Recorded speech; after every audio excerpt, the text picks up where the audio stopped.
Okay, so audio check here to see if you can all hear me, first of all.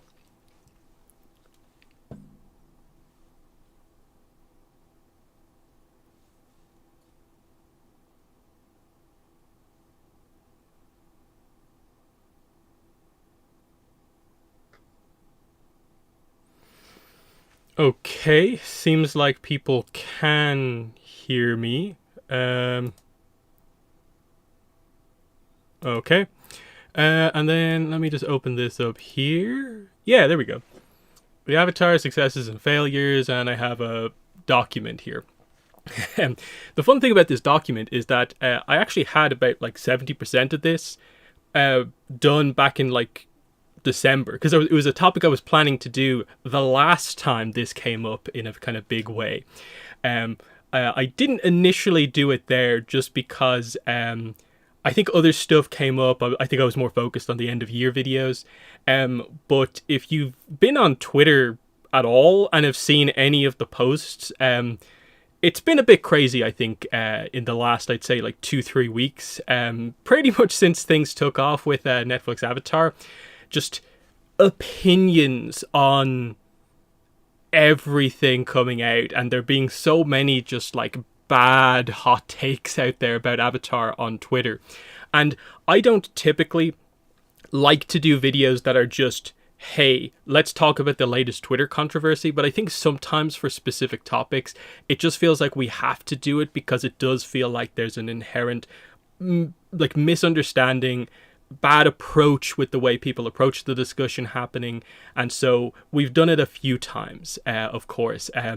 The Aang is a bad father topic. I felt I had to cover that because I felt the nuance wasn't there that I was seeing around the place, and I think that had to be addressed. Other times we've done this is the beginnings, the kind of Avatar lore stream about the whole Korra ruins the lore of Avatar. I felt I had to do a topic on that, just to highlight, like, you know, how badly discussed that is as well. And I think this is quickly becoming something along those lines, because it's always been there, but I think we have to get it in place here, the correct way to talk about these avatars, because I want to make it clear, like, as we're going over this is not a complete, like, counter thing. Like, we're going to be talking about the criticisms of these avatars, but in the right way, being fair to the avatars, trying to understand, you know, in a way, why some of these quote-unquote mistakes or actual mistakes did in fact happen. But we're also going to be positive and highlight the successes of the avatars as well, to try and show a balanced view on them. Because the problem that, of course, we're seeing that basically informs this topic is that you have people just being like, the only thing you see people talk about with, for instance, Roku, is the Sozin decision. Like, it doesn't matter anything else he did as the Avatar. That decision is all he is talked about in relation to in the fandom, and that's very frustrating. Korra gets summed up as, you know, we all know, we've all seen the criticism of Korra, that can be quite terrible. And it's just very unfair because there's actually a lot of interesting stuff to discuss with basically all of the avatars. But I definitely would say this is probably what, like, primarily informed it. You probably might have seen this tweet from me earlier on, but like, it's stuff like this, of just this thing of like someone trying to defend Korra, which is usually a good thing when we see it online because she does get a lot of needless hate. But why is the approach within our fandom to, let's take that hate and give it to a different character? The concept of just, how about we just not hate on any characters, and just be reasonable about this? What about we do that? And there is that kind of flawed approach there of defending a character by criticizing another character. And is that the right approach? Typically not. You're allowed to do comparisons, of course, but if that's the only thing, that's of course the problem. So this is what I said. This is going to be, you know, as you can see here, this is going to be my approach of just being very reasonable about the avatars, being understanding of the position that they're all in, and addressing the fact that, you know, they all are different people, they're all in part of different eras, they all face different challenges, and the role is always difficult. and mistakes happen. And we have to acknowledge that as we go through. So, it's just that, and it just feels like, yeah, kind of media literacy is at a bit of an all-time low, not helped by the fact that I think Twitter is not an amazing platform to discuss stuff in depth, because it feels like if you don't get the perfect opening tweet, even if you expand on that in follow-up tweets, no one's going to read those. So it always happens, it's just kind of hot take central. So obviously that's kind of what we're talking about here, of trying to kind of get past the idea of, what specific avatar gets targeted, people trying to defend that avatar with, no, this avatar is the worst, and it just keeps moving on. People will defend Korra and be like, Roku, what about Roku? Let's bring him in here. And I've seen it go as far as, no, wait, Zito, Avatar Zito, let's pull him out. He's the worst avatar. And it's like, really?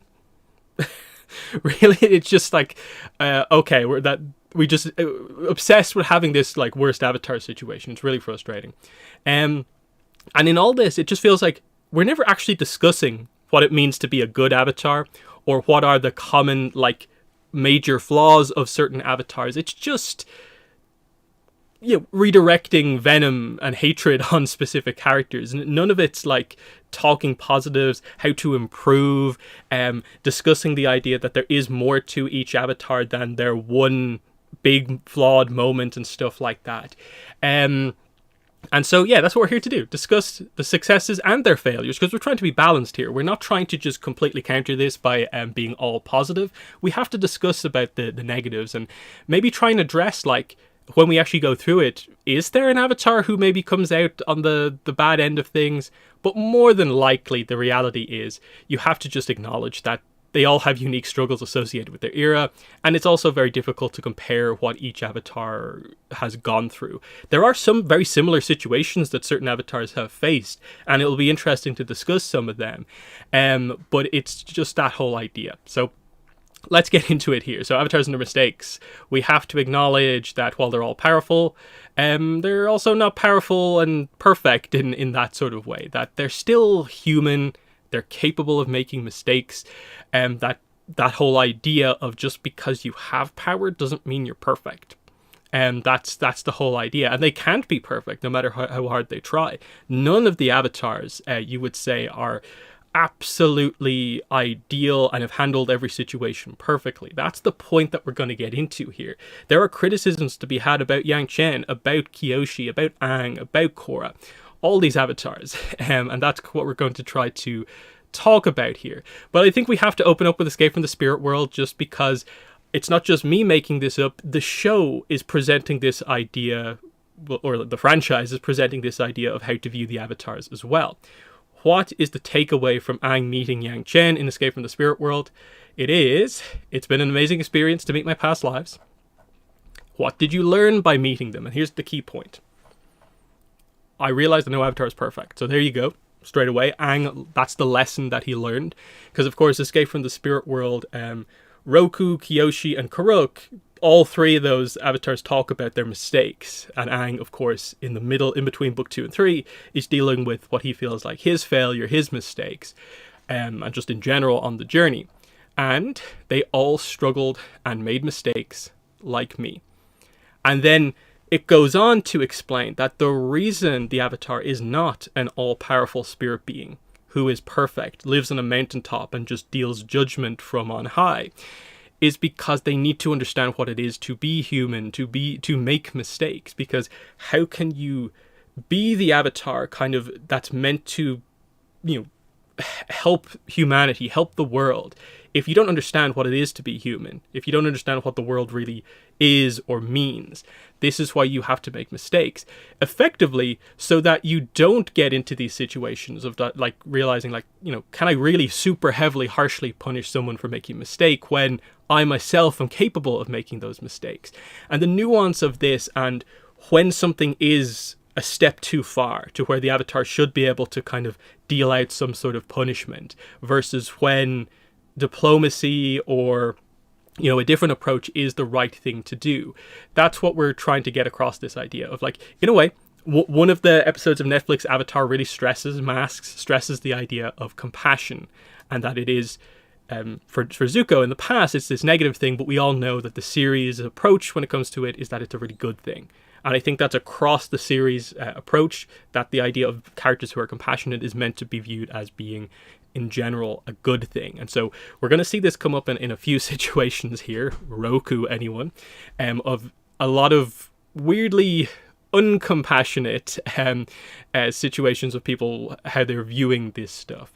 And then the final point before we get into talking about the individual avatars has to be that we have to note that historically, even in universe, it is noted that the avatars do tend to be remembered by their mistakes rather than their successes. Many avatars themselves, as like past avatars to help the current avatar, also focus on their mistakes. That's why in Escape from the Spirit World, it's all about mistakes. When Aang talks to most of the avatars in any other situation, most of the time it's about past mistakes. It's, in that sense, it's kind of almost difficult to get ideal advice from the past avatars because of how different everything is and how many issues happen with such a delicate position, basically. Expectations of the unique position, of course, a position where you have power in certain areas but not others, of course. This is going to be what comes into play with a lot of this, where like the avatar, of course, is basically the most powerful kind of human-like being in the kind of avatar world, and they have a certain amount of like political power, but they don't have a nation that they lead necessarily. So they're given respect by the other nations, and, the Avatar can talk to the world leaders, but that doesn't always mean that the Avatar gets listened to, which we'll see in many cases as well. And this is one of the takeaways, especially from the Yang Chen books.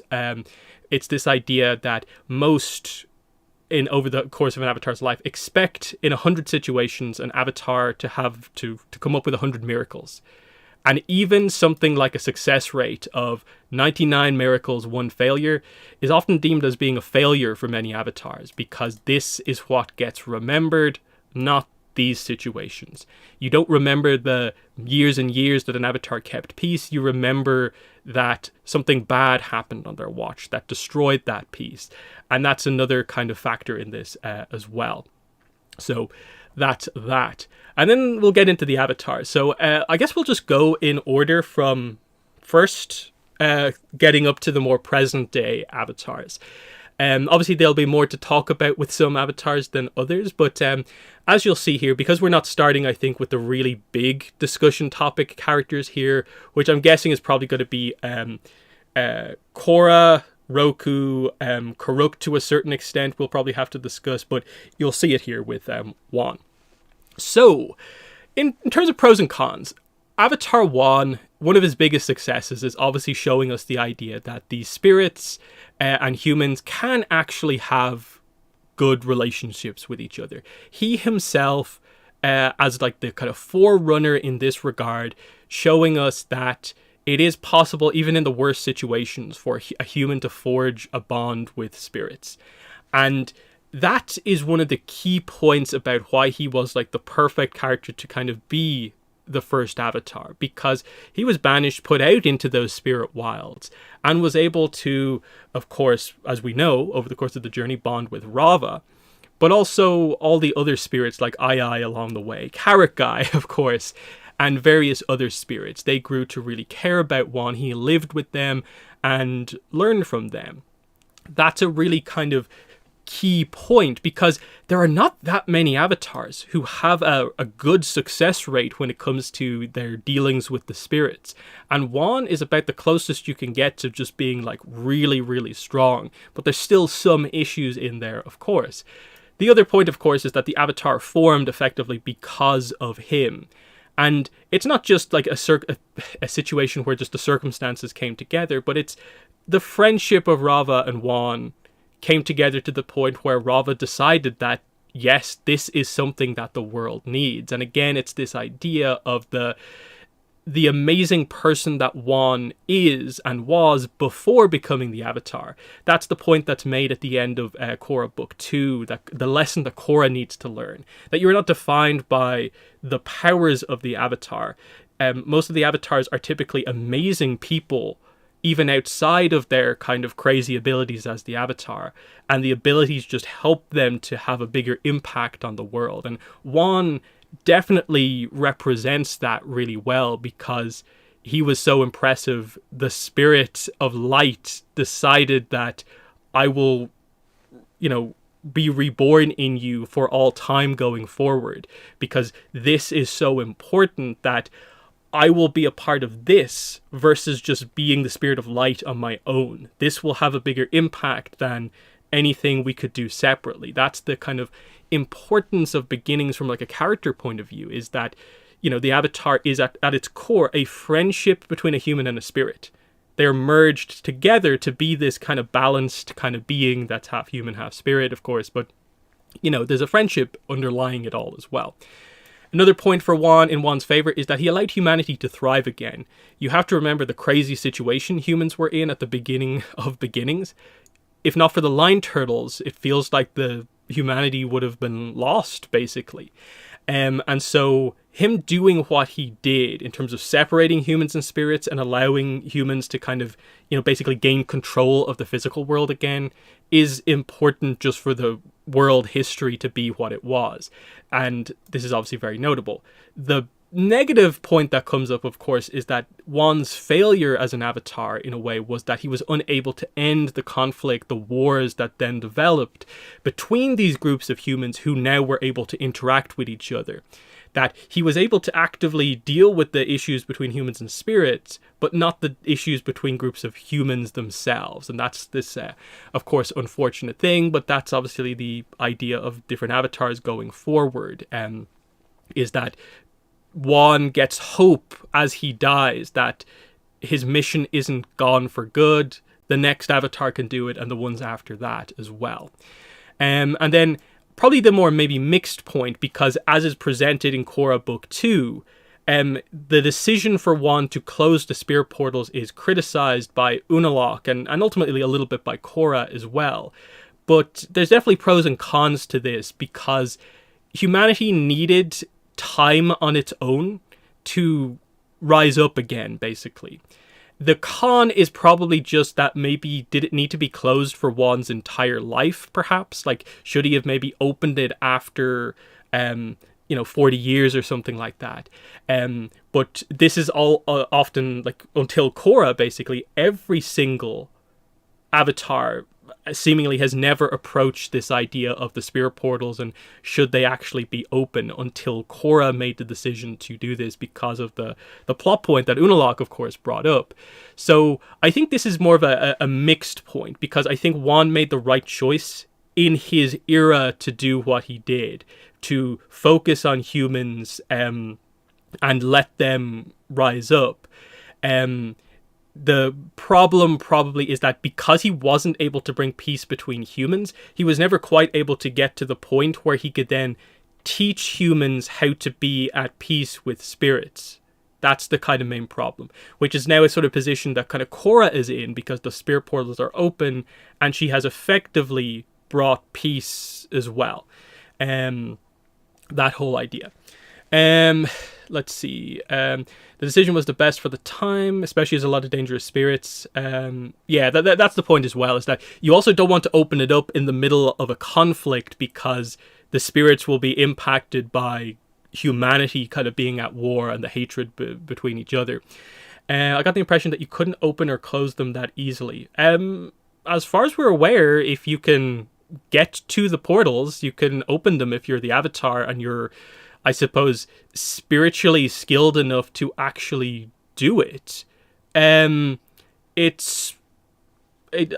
don't get the impression that there has to be a super specific set of circumstances. Like, once you're at a specific level as the avatar, you can do it. Because obviously Korra was able to do it, like, right at that transition of, like, basically, like, opening that first portal. And then the second one, it was just, another situation. Let's see. If both are closed, you at least need the solstice, I think. In this case, it's weird because, of course, there's two things happening here. Is that, like, obviously, one, the portals have been closed for 10,000 years.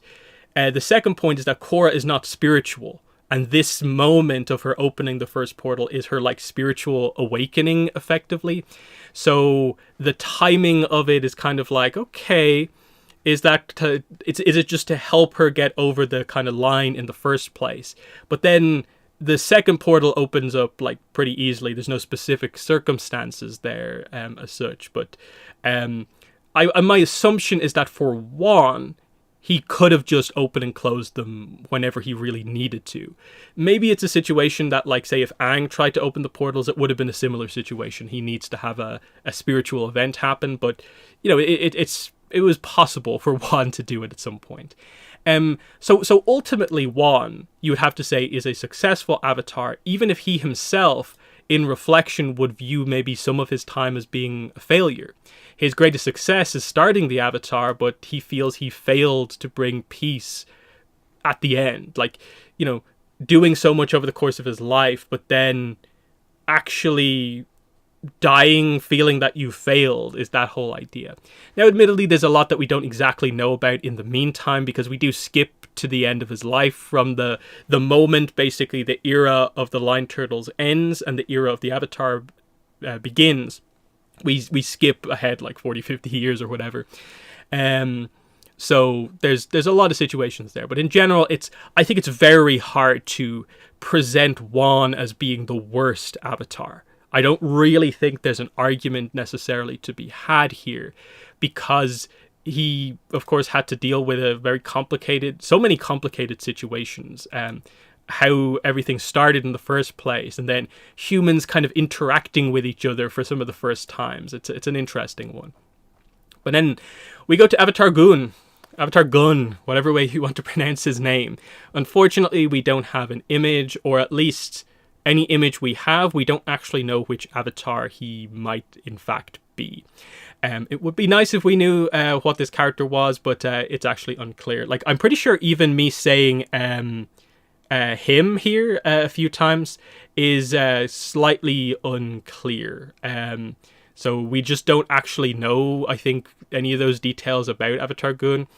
But anyway, this is an avatar, of course, that was on the verge of giving up on humanity. This is where the whole 99 miracles, 1 failure kind of plot point gets brought up, of this avatar just feeling like nothing he does is good enough for the world. That they will only remember the bad moments, and in that sense, why should I bother almost type situation.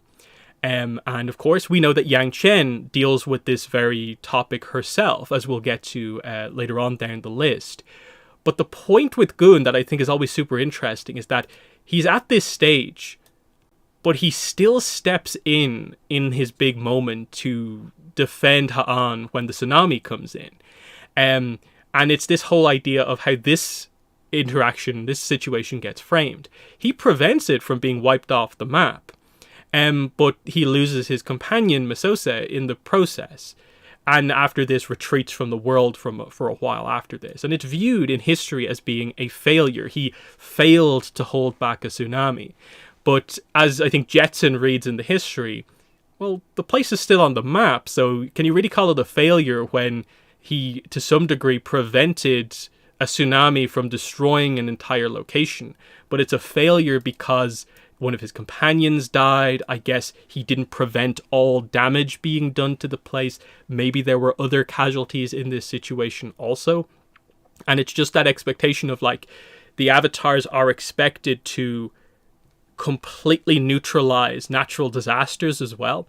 That there is that kind of historical kind of expectation of avatars as well.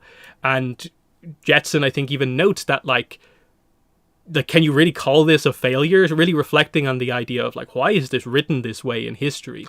And that's a really interesting kind of approach of just this avatar who struggled with that kind of perception throughout their life of, I can do everything perfect, but people will only remember the bad moments. And there's still always going to be the expectation that no matter how down you are, that you still have to step up. Do we count Unalaq's 5 minutes as the dark avatar? If so, he's the worst one. I don't have Unalaq on the list just because he's technically a dark avatar, whereas we're, of course, a lot of times analyzing the avatars from the perspective of trying to bring peace and balance to the world and how much they succeeded at that, whereas, of course, the dark avatar is not really trying to do that. They're trying to bring chaos to the world. So if you do factor him in, like, I guess Unalaq is the worst avatar, but he's the best dark avatar because, of course, he did cause quite a lot of chaos. So he was successful in doing what the opposite side of the avatar is meant to do, but a failure at the actual avatar side of things. But yeah, we're not really factoring Unalaq into things, but that's the whole Avatar Gun situation. And so again, Gun is a character we don't know enough about to really talk about in any specific way, just because like there's so much we don't know about just any details about it. But you do have this situation of like how much you consider this a failure or not, and then the fact that the Avatar specifically is known to have this kind of perception of like he nearly gave up on humanity. What does that mean? What does that mean if this kind of got out there super publicly that an avatar, multiple avatars have considered just completely backing away from the world because of all of these expectations? And that's a super interesting idea. But again, I don't think you can call this like bad necessarily. Like, unless you're making the point that like in these moments when he maybe retreated from the world or did take a break, that's really, really bad stuff happened. But again, we don't know enough about Avatar Gun's era to say any of that stuff. But that's an interesting point. I note Salai here just because it's a named avatar, but we know absolutely nothing about Avatar Salai other than that they're a super respected, great avatar, effectively like perceived as being kind of the Yang Chen before Yang Chen type situation of like in those same kind of considered in the same way. Basically, that's the point there. Would love to know more about Avatar Salai. I wouldn't be surprised potentially if maybe this is a very open character for like the next book, because after we do Roku, the obvious question is going to be, where do we go with Chronicles of the Avatar after Roku?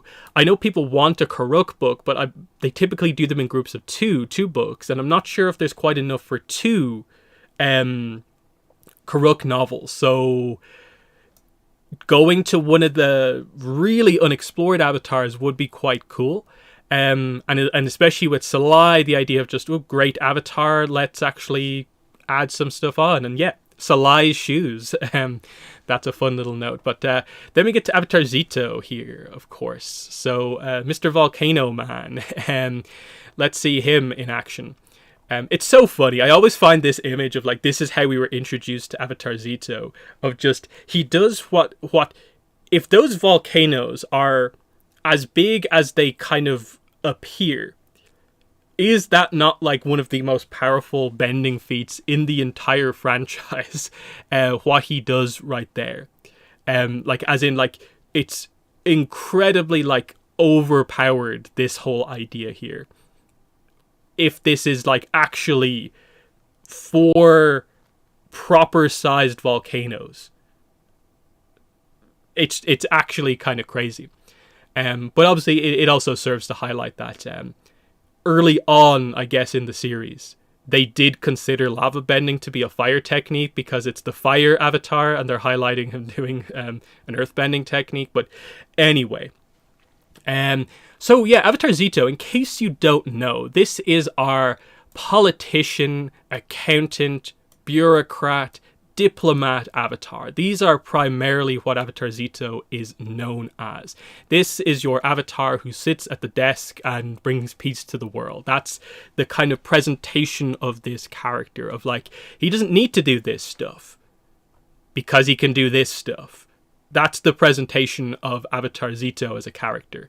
He saved the Fire Nation from various crises that it was dealing with by becoming part of the Fire Nation government and just bringing peace with these solid fundamentals of all of these kind of traits and aspects of the Avatar. But what's interesting about him is that there's these subtle references like elsewhere, beyond the typical Fire Nation presentation of him as this amazing avatar who brought peace back to the Fire Nation. We find out that, like Yang Chen, he was also a bit of a spy master. He used kind of subterfuge, manipulation to his advantage, and there's a clear sense of like, he wasn't just this person who was able to just be this perfect, ideal diplomat. He did things to accomplish a lot of that in the same way that Yang Chen has had to do things to get that done. Of course, hugely respected, but as is often the case, it is presented the idea that his life was messier. His era was messier than history would make it out to be.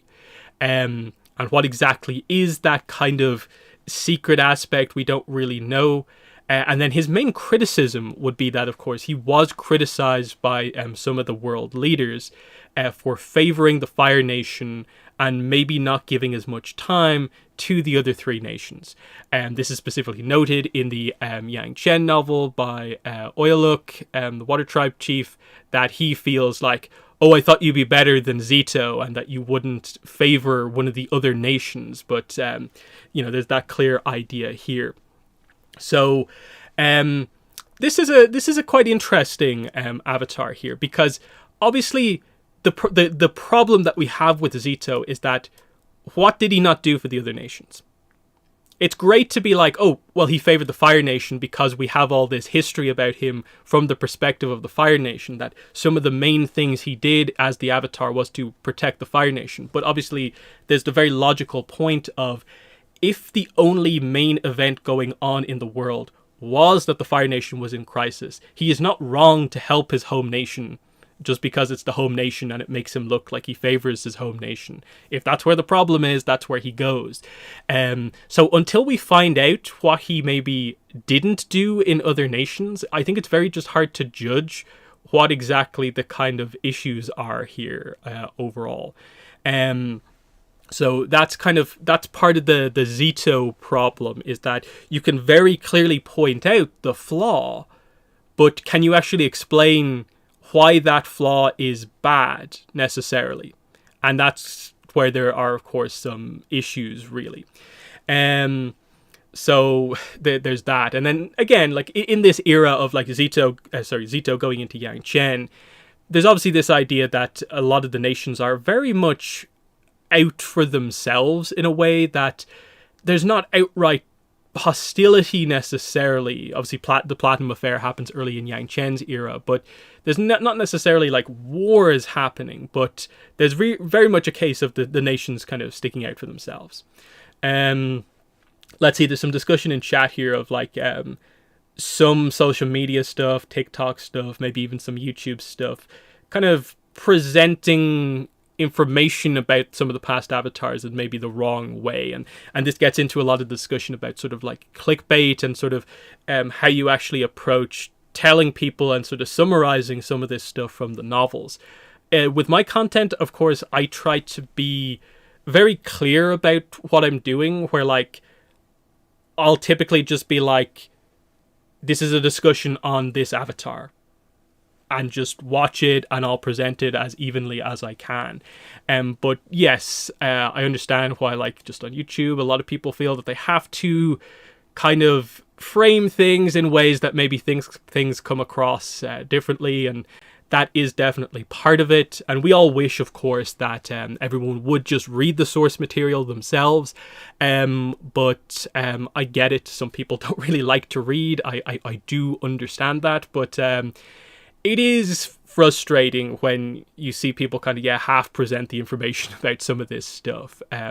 Like, for instance, just presenting Zito as this. Just this, without the idea of like, okay, and what didn't he do for the water tribes? What didn't he do for the air nomads? And what didn't he do for the Earth Kingdom? We don't actually know what these events were that were going on in other nations that he was potentially avoiding by helping out the Fire Nation. And until we can say that for certain, it's kind of hard to criticize him for other stuff. But there is the clear presentation there that like there's more to him than meets the eye. So there's that whole idea. So from Zito, we then go into Avatar Yang Chen. So of course, she's the most recent Avatar where we've just got a mega information kind of dump on, because of course we have 2 novels.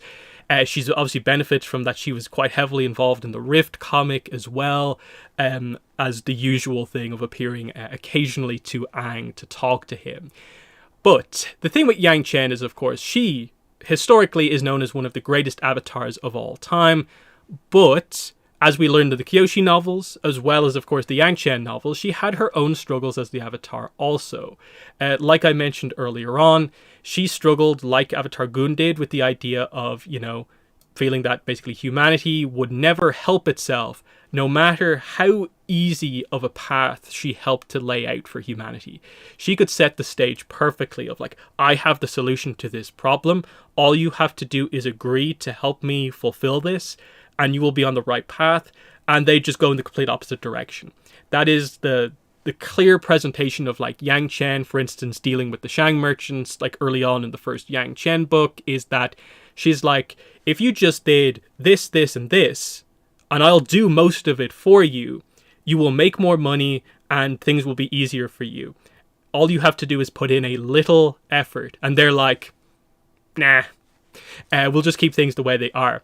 And it's that happening over and over and over again that basically breaks Yang Chen down to the point where she's on the verge of giving up, because she puts in effort as the Avatar. That's one of the big things with Yang Chen, is that she's probably the Avatar presented the most clearly as like, she is a working Avatar who is trying to accomplish things. That if someone says no, she will try to work around that no to make something actually happen, to actually help the situation. So incredibly active in terms of trying to do her thing, and often criticized for potentially being too active to a certain degree. But of course, the thing that she gets criticized for in relation to like Kuruk's era is, of course, she reflects back on her dealings with the spirits quite poorly. She feels that she favored humanity in all of the deals that she made with these spirits, and basically the idea that these deals were not feasible to keep up for a length of time that would be valid for a spirit to be okay with. And obviously, for a spirit, hundreds, thousands of years is basically nothing, but that's so many generations of people. And that's what she tended to face in a lot of these situations of humans would annoy spirits, go dark, and the only way for her to negotiate with them was to create these very, very specific deals. And then there's the reliance on humans to basically keep those deals in place. And it became a situation where it was effectively impossible for her to actually keep these situations up. And it's one of these situations, again, where it's like, yes, this is her criticism as an Avatar. She would say herself it's her flaw. But can you actually say that she handled all of these situations badly? Because, like, we saw, for instance, her negotiation with the eel spirits, the Phoenix eel spirits on, Ma'inka Island in relation to, like, the Sewon clan. We saw how she had to deal with them, and, like, they were so dark when it came to that second deal that what else could she do except this deal that basically satisfied basically the darkness of those dark spirits? And there's a certain point at which it's like, well, you guys caused this situation. I'm giving you a chance to keep things as they are if you just do this, this, this, and this.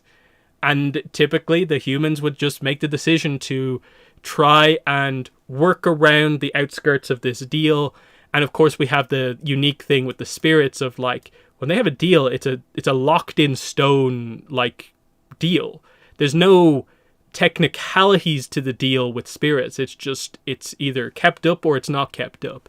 And there's a lack of understanding on that side of things. And it obviously is part of the case where, like, obviously if Yang Chen was able to, in her era, make a more spiritual world where everyone understood what it is to be spiritual, maybe they'd understand the deals that little bit better. But again, I just feel like she always did her best in these type of situations. Like, even going to like the Rift and what happened there, her deal with Old Iron, to really heavily criticize her for that situation is like, how could she ever have predicted that her entire nation would at one point in history be wiped out, and that there would be no one to remember the Yangchen festival to kind of satiate the deal with General Old Iron. And it's just like that whole idea that the spirit doesn't care about those technicalities of basically humanity evolving over a long period of time. He's just like, the deal's been broken. I'm doing this thing, of course. So that's the tricky thing with Yang Chen, and when it comes to dealing with the spirits, and especially angry spirits, is if they're not willing to actually reasonably negotiate with you, what can you do? And in a lot of cases, it is either like, well, Yang Chen has to relocate people, which is an incredibly difficult thing to do, as she faced, of course, with part of the deal with Old Iron, and excavating that, effectively your third big Earth Kingdom city, Tianhaishi. That whole idea. And that's the whole situation there. Let's see. She agreed to the greatest city in the world being evacuated because it was what the spirit wanted, but people think she just favored humans. Yeah, that is the situation there of like, it's obviously this idea of like the avatars themselves are the harshest critics of themselves. And we'll get to this especially with Roku, and how he views his mistake, even if we can be somewhat understanding of it. Yang Chen herself is like, well, maybe I shouldn't have given humanity as much credit as I did in a way.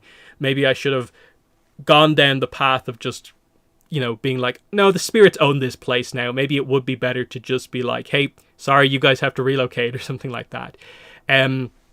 But anyway, the problem here is that obviously this inadvertently set up these disasters that Kuruk would have to face, because here's suddenly a bunch of spirits that are now angry because a deal has been broken, and all of a sudden you're not going to be able to sort of renegotiate with a spirit that's super dark, so the only option is fighting that spirit, and that's what Kuruk had to face.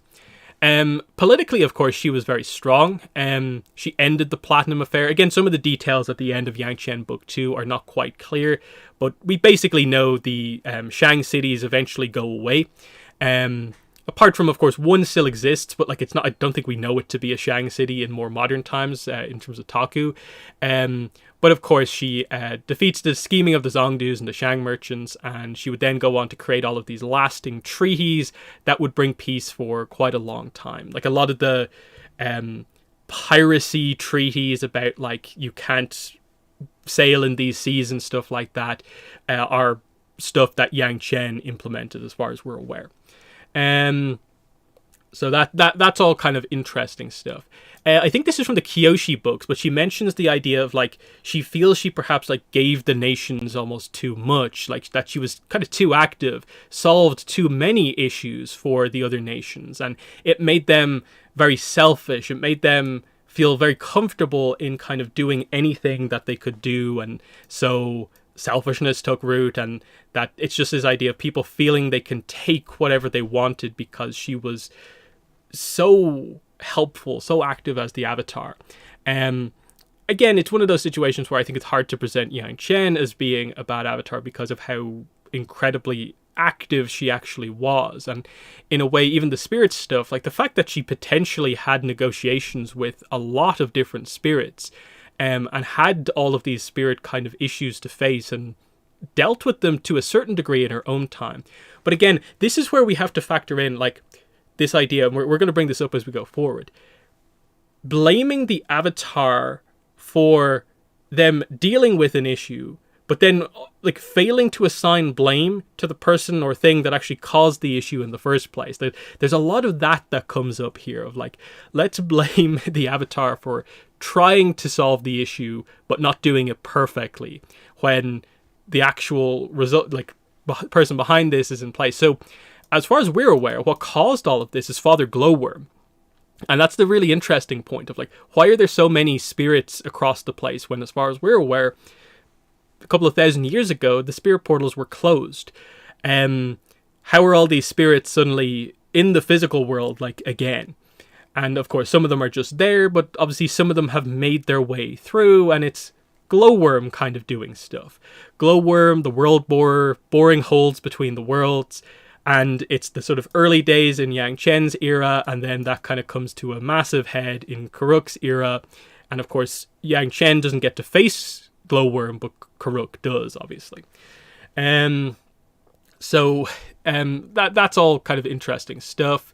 But again, Yang Chen is fine as an avatar. Like there's criticisms to have here, and it just highlights that even a great avatar, historically known as great, has issues both that she feels are her own, but also things that were actually the case. And this is so interesting that Kuruk effectively sacrificed his own like legacy and reputation to kind of save that of Yang Chen's ultimately. But let me get into Avatar Kuruk himself. So, obviously this is a tale of kind of like different eras. Like I don't think there's been a character who has had such a turnaround in terms of fan perception as Kuruk, in terms of pre like Shadow of Kyoshi basically, and then post Shadow of Kyoshi. That's that whole kind of idea. So obviously previously known as this like negligent avatar, the go with the flow avatar who let the world sort out its own problems. The guy who was just the surfer effectively, who just seemingly just went around the place challenging people to fights in the streets for fun and just kind of messed about and so on. Even back then, my point was always that kind of like, well, based on the tiny bit you're presented with, what has he not done as the Avatar? Like, what issues is the world facing that he's kind of ignoring doing all of this? And my point was always like, why does Ko feel that he's right to basically take Umi from Kuruk to kind of punish him for what? That there something going on in the world that he's actually missing out on? Because if the world can sort out its own problems, is that not a way to kind of handle it? Because the implication was never that like, and the world was a mess because of what Kuruk kind of didn't do anything. As we obviously get in the novels, that then there's a bunch of reveals that happen, of course. In reality, Kuruk was very active as the Avatar, because he had to deal with these various dark spirit threats all across the world, the ones that Yang Chen created the deals for, of course, and each of these he basically had to handle by fighting them directly.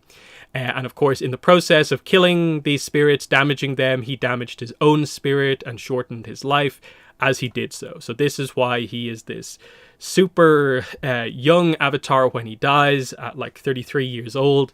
It's because of all of this damage to his spirit, because they present the idea of like, as you deliver a devastating attack to a dark spirit, there's almost this like backlash against your own spirit, and your own spirit gets a bit corrupted in the process of actually doing this.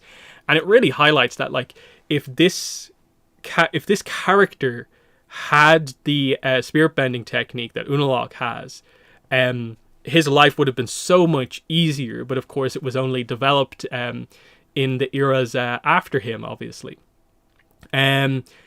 Then, of course, the other side of this is, what did he actually kind of miss out on? Is that his lack of focus on the other sides of things, the political diplomatic duties, led to the eventual rise of course, the various Dao Fei groups, bandit groups, and pirate groups all across the world. And this is, of course, the defining setup stuff for the Kyoshi era, where we know there's a lot of piracy and all this sort of stuff. Like, basically, the idea is that his team Avatar, so Jianju, Heiran, and Kelsong, all had to then be the kind of, in a way, leaders in terms of facing off against these groups in the world. And this is where, especially in the case of Jianju and Kelsong, they developed their kind of grisly reputations, because, you know, having the Avatar there with you does change the way things go, versus just being a sort of notable figure in the world.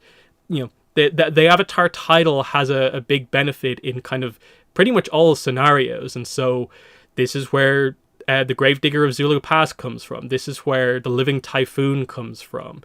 To a certain degree, it's kind of implied that this is where that kind of Heiran run of like killing people in Agni Kais kind of comes from. Just the idea that what's left behind is a kind of tougher world for his team to have had to deal with. And he, the world just not really having its avatar during these times. Even him just being minorly involved could have prevented some of this stuff, but of course he was focused on something else that took everything from him, basically. Of course, we also get this other detail. He destroyed an island with his first use of the Avatar state. And then this point here is probably an interesting point to note, because I think as Avatar fans, we always highlight the idea of Avatars should be pretty positive about their own team avatars, but he purposefully left his own team out of the loop while he did his hunting, only bringing Yahatha with him and not bringing his kind of main teammates along with him. Obviously, in his mind, it was to protect them, but a team avatar is obviously never going to agree to this whole idea. We've seen that across like multiple iterations of team avatars, that this is never the right approach to actually take. So the question is obviously, like, in hindsight, if we had a full Kuruk team avatar helping him on this mission, would it have changed things? Because the burden would have been shared across multiple characters. Kuruk probably would have had some time to deal with other stuff going on in the world. It's that whole idea. But with Kuruk, it's definitely this dynamic of, he wasn't active in a large part of what he was meant to be as the Avatar. That's his main negative. But the tragedy of the sort of bit of being the Avatar that he was really active with is very understandable, because it's one of the most like intense situations we've seen an Avatar kind of have to deal with.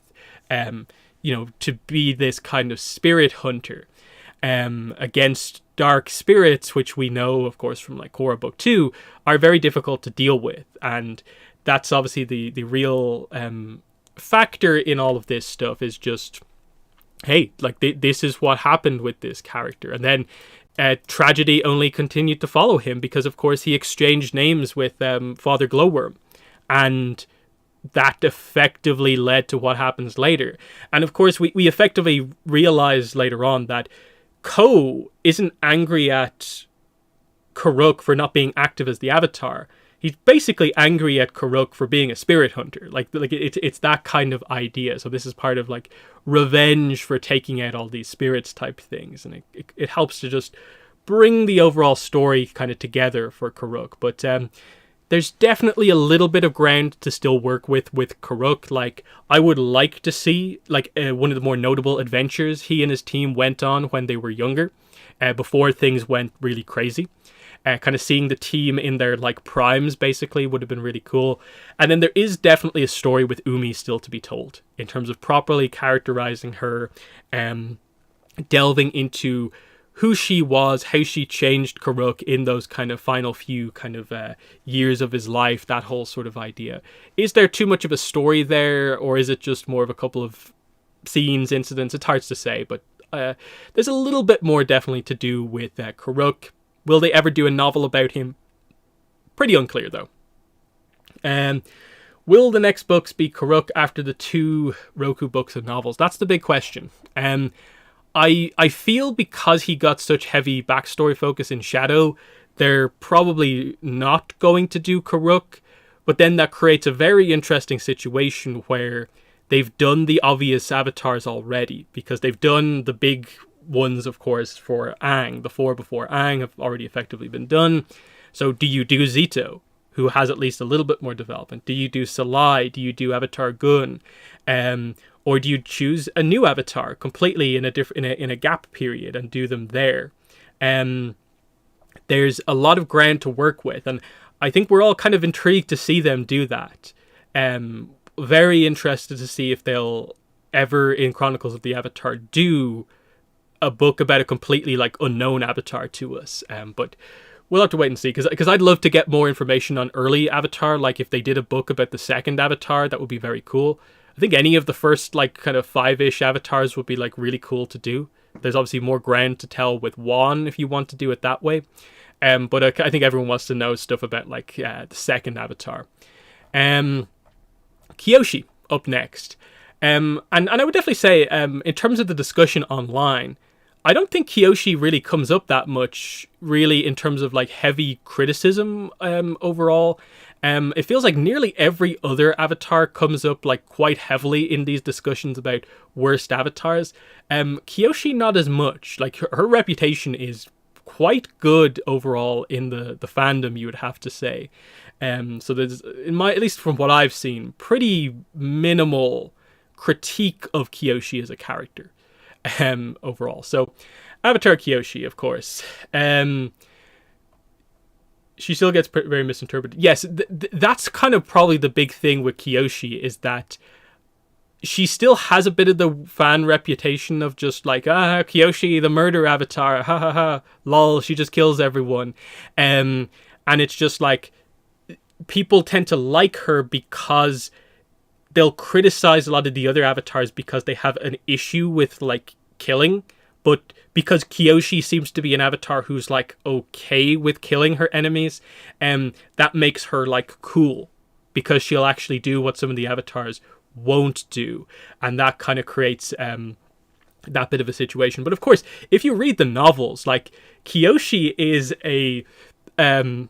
this like hilarious character who has, of course, that aspect to her where she can be like the merciless warrior, but then you see some of the scenes with Rangi and it's just so clear of just like, she in so many ways is not that commanding presence in so many situations. It's just so funny to see like out of her depth early Kyoshi, and how she kind of evolves to become this character, of course, but still has all of these kind of, in a way, issues in that like she is not a particularly strong political avatar, like really at all, as far as we're aware. So it's that whole idea of like, you know, she's misinterpreted and viewed as cool because of that, but it's like, you need to read the rest of the stuff as well. Let's see, they should do 2 novels that are no arms avatar. There is no arms avatar. That is just a kind of a common thing that I think people view is when they see a specific image of that character, it looks like the avatar has no arms. But I think if you look up stuff in like is it the art books or one of the other past Avatar appearances, that very avatar, either in their statue form, very clearly has arms. It's just shown in a bit of a different way. So there's that. So yeah, obviously unique path to discovering that she was the avatar. Goes on to become a very successful and respected avatar, especially because she is like the longest lived avatar as far as we're aware, living to 230 years old. So it is a weird situation where we know quite a lot about Kyoshi, but there's also like nearly 200 years of content with Kyoshi we don't know anything about, where we have scattered events throughout her life, but then there's a whole giant gap later on overall. So, you know, there's just some weird situations there. But of course, she had to deal with the Dao Fei pirate issues that rose up from Kuruk's era, as we saw, and in fact is actually the child of Dao Fei, of course, which is such an interesting aspect. She herself is Dao Fei. The makeup represents that whole idea there as well. You know, the headdress comes from her mother, and that whole idea the fans do as well. That's the kind of interesting like aspect of this avatar, is because they are an avatar who doesn't particularly like the world leaders and that whole idea. Kyoshi relates to the Dao Fei aspect of the world and has a respect for at least the good aspect of kind of Dao Fei, of kind of the honorable side of kind of these groups of kind of banditry, but obviously doesn't like those who go, you know, against that, of course, like the Yellownecks and stuff like that. Obviously, we know politically she is not a particularly strong diplomat. We especially saw this in Shadow of Kyoshi. She often has to use a threat of force as like a deterrence against like the world leaders, or just straight up using force. So, you know, but it seems to have, for the most part, worked for her, because, of course, she did keep peace for most of, you know, her 200 plus year era. So it's that aspect to her where like there's some clear weaknesses here with Kyoshi as an avatar, but they don't necessarily almost come across as being weaknesses, because with Yang Chen, you go back to Yang Chen, and she seems like a very complete avatar who is an incredible combatant and is an amazing diplomat. Whereas here you have Kyoshi, who is a little bit of a kind of blunt instrument, obviously. But then we get into the mistakes in Kyoshi's life. So the obvious one that she says in Escape from the Spirit World is the whole 46th Earth King / peasant uprising incident. And this is obviously where she's brought in by the Earth King to stop the peasants from uprising. And so she basically, again, forces the Earth King to be like, no, you listen to me. You improve things for the people of the lower rings of the city. If you do that, I will protect the cultural heritage of Ba Sing Se so that people stop destroying stuff. This is where she, of course, creates the Dai Li to act as this cultural heritage police force. And of course, we know the Dai Li go on to have this very negative perception and impact on 3 eras of avatars.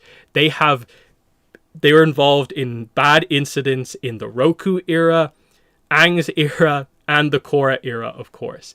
If you're unfamiliar with the Roku era thing, it's the Night of Silenced Sages, which is effectively the proper end of the Earth Sages having any sort of power in the world. And it's a pretty brutal kind of thing where the Earth King has the Dai Li effectively, completely demolish the Earth Sage order, all in an extraordinarily sudden event. And what's so interesting about this especially is that we are probably quite likely to at least get this referenced in the Roku novel coming up, because the timing of this is at the exact time when the book is going to take place, as far as we're aware. So we could actually learn some stuff about this, but of course she creates the Dai Li. Now, obviously this is one of those situations. She creates them, and maybe in her era there's nothing inherently wrong as such with what they do. Can she be responsible for what this group does in eras that she's not actually around for? And it's like, But obviously the idea is that this is an instance where she kind of in a way negotiated with the Earth King, and obviously Earth Kings then went on to misuse this really powerful task force that she created for them. So she obviously very much course corrected when she then kind of formed the Kyoshi warriors, and there's this massive contrast between the two groups that she obviously helped to create. But I would say the actual, the more heavily criticized thing should actually be Kyoshi with the Chen the Conqueror incident, because this is where we bring up the Roku stuff. This is extremely similar to the Roku situation. It's extremely similar to the Kuvira situation. But I think Kyoshi comes out of this looking quite bad, or at the very least you have a million questions where you need to clarify some of this, Kyoshi, about why you acted this way during this sequence of events. She lets Chen the Conqueror take over 90% of the Earth Kingdom. She only confronts him when he comes for Yokoya. And I have the screenshot. I actually got this up to show it. We are shown this. This is from Avatar Day. You see the green taking over the map to highlight Chen the Conqueror taking over the continent, basically. So you can see here, he has taken over the entire Earth Kingdom except Ba Sing Se, and then obviously Yokoya somewhere down here. They don't necessarily show it, but the fact that he goes to face Kyoshi and Yokoya obviously highlights that he hadn't taken there either. Why does she let him do this? You have to factor in crazy things like he took over Omashu, and she just seemingly let him do it. Why did this happen?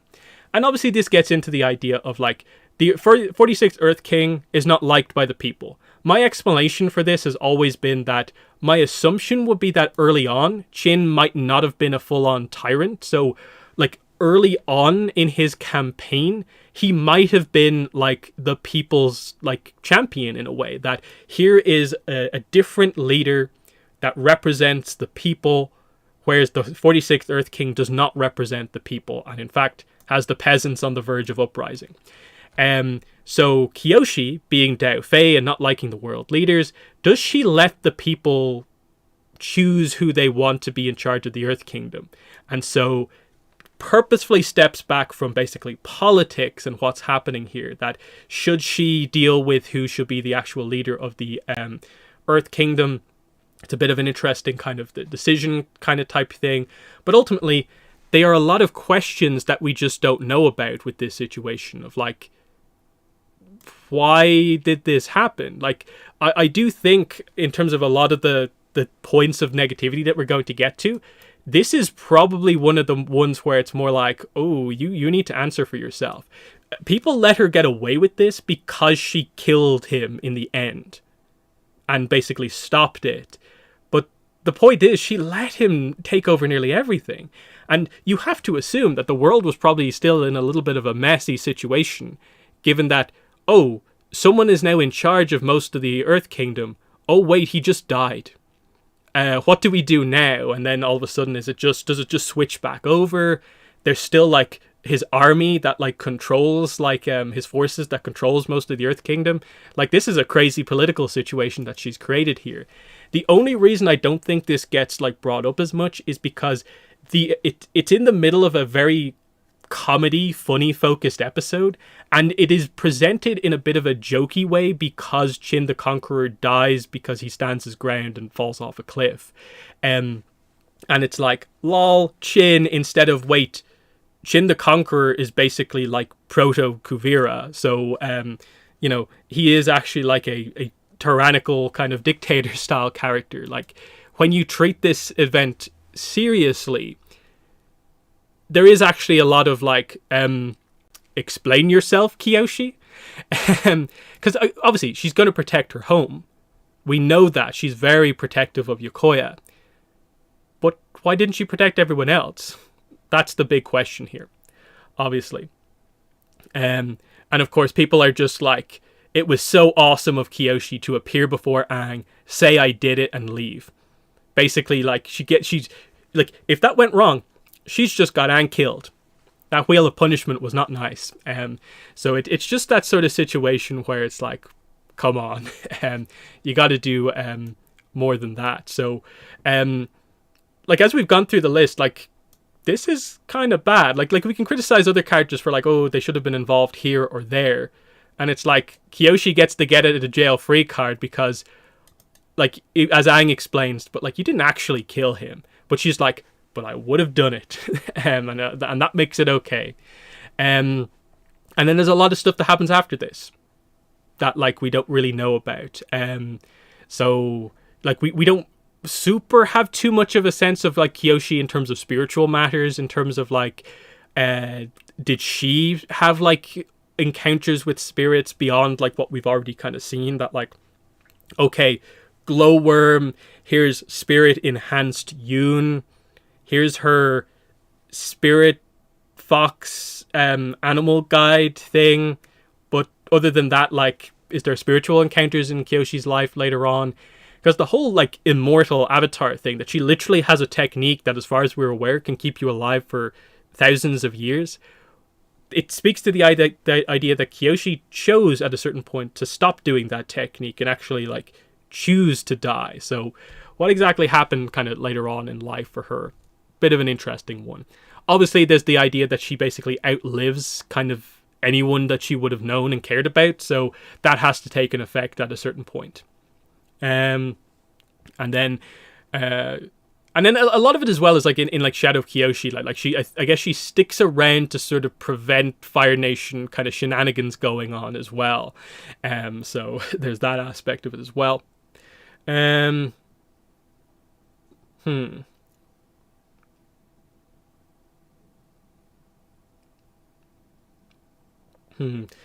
Zito's messy life, of course. Yeah, Father Glowworm, of course, she had a bit of an encounter with. And, you know, there is the idea that he comes back, of course, because Glowworm's spirit effectively dies within Yoon. And as far as we're aware, if the rules work as we know they should be, that means Glowworm should be reborn at a certain point. So because of how long she lives, like Kyoshi could have had a later encounter with Father Glowworm, but we'll see about that. Then we get into Roku. So here we go. Finally, it's Roku here, who I do feel like it's obviously Roku and Korra are the most criticized avatars out there. I would say Roku ends up getting the rough end of things, primarily based on, like, obviously one incident in his life. It's a major incident, of course, and we'll have to discuss it, but it feels like this is probably one of the more heavily criticized things, because Roku presently, before we have the Roku novel, is kind of the past avatar that we know kind of like the least about of the main obvious ones.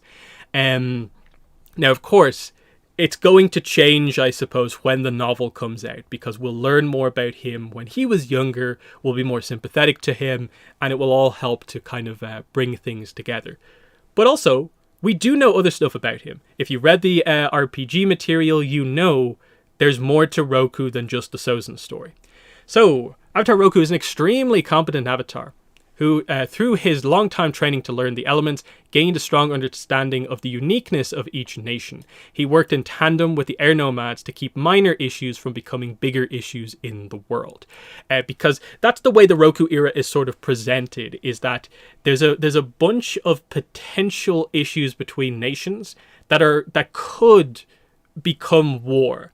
But Roku and the air nomads work well to prevent these from going out of control. But there's a clear sense that, you know, there are issues in the world, but he ultimately does keep it from being war, obviously, until what Sozin does after Roku dies, obviously. We, of course, know he was extremely active once he finished his training as the Avatar, and he ends up being unique among the avatars that we know, at least as far as we know their training. Even though, as far as we're told, he's the avatar who actually has the, like, typical avatar training, where he's told at 16, he trains in each of the 4 nations for a couple of years before moving on to the next nation, staying there for a few years, and what is it? It's like he masters the elements by the time I think he's 28. So, like, he spends 12 years, like, mastering the elements, as far as we're aware. Like, that's unique among the avatars, because Yang Chen, because of her situation with the connection to the past lives, found out earlier. Kyoshi had a very different kind of approach to becoming the avatar. Aang at 12, of course. Korra knew earlier.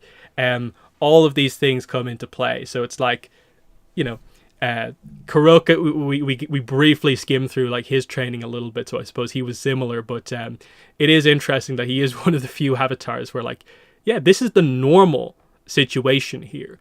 And obviously it's a kind of contrast to, say, Korra, who has to learn some of this stuff on the fly, but Roku has a deep understanding of the different nations because he lived in each of the nations for a few years, and gained, like, friends in each of those nations, and that's effectively his team avatar. Which effectively, as far as we're aware, like, he is a really interesting team avatar if you properly bring them together as a team of, like, Gyatso, Sud, and then Takukak.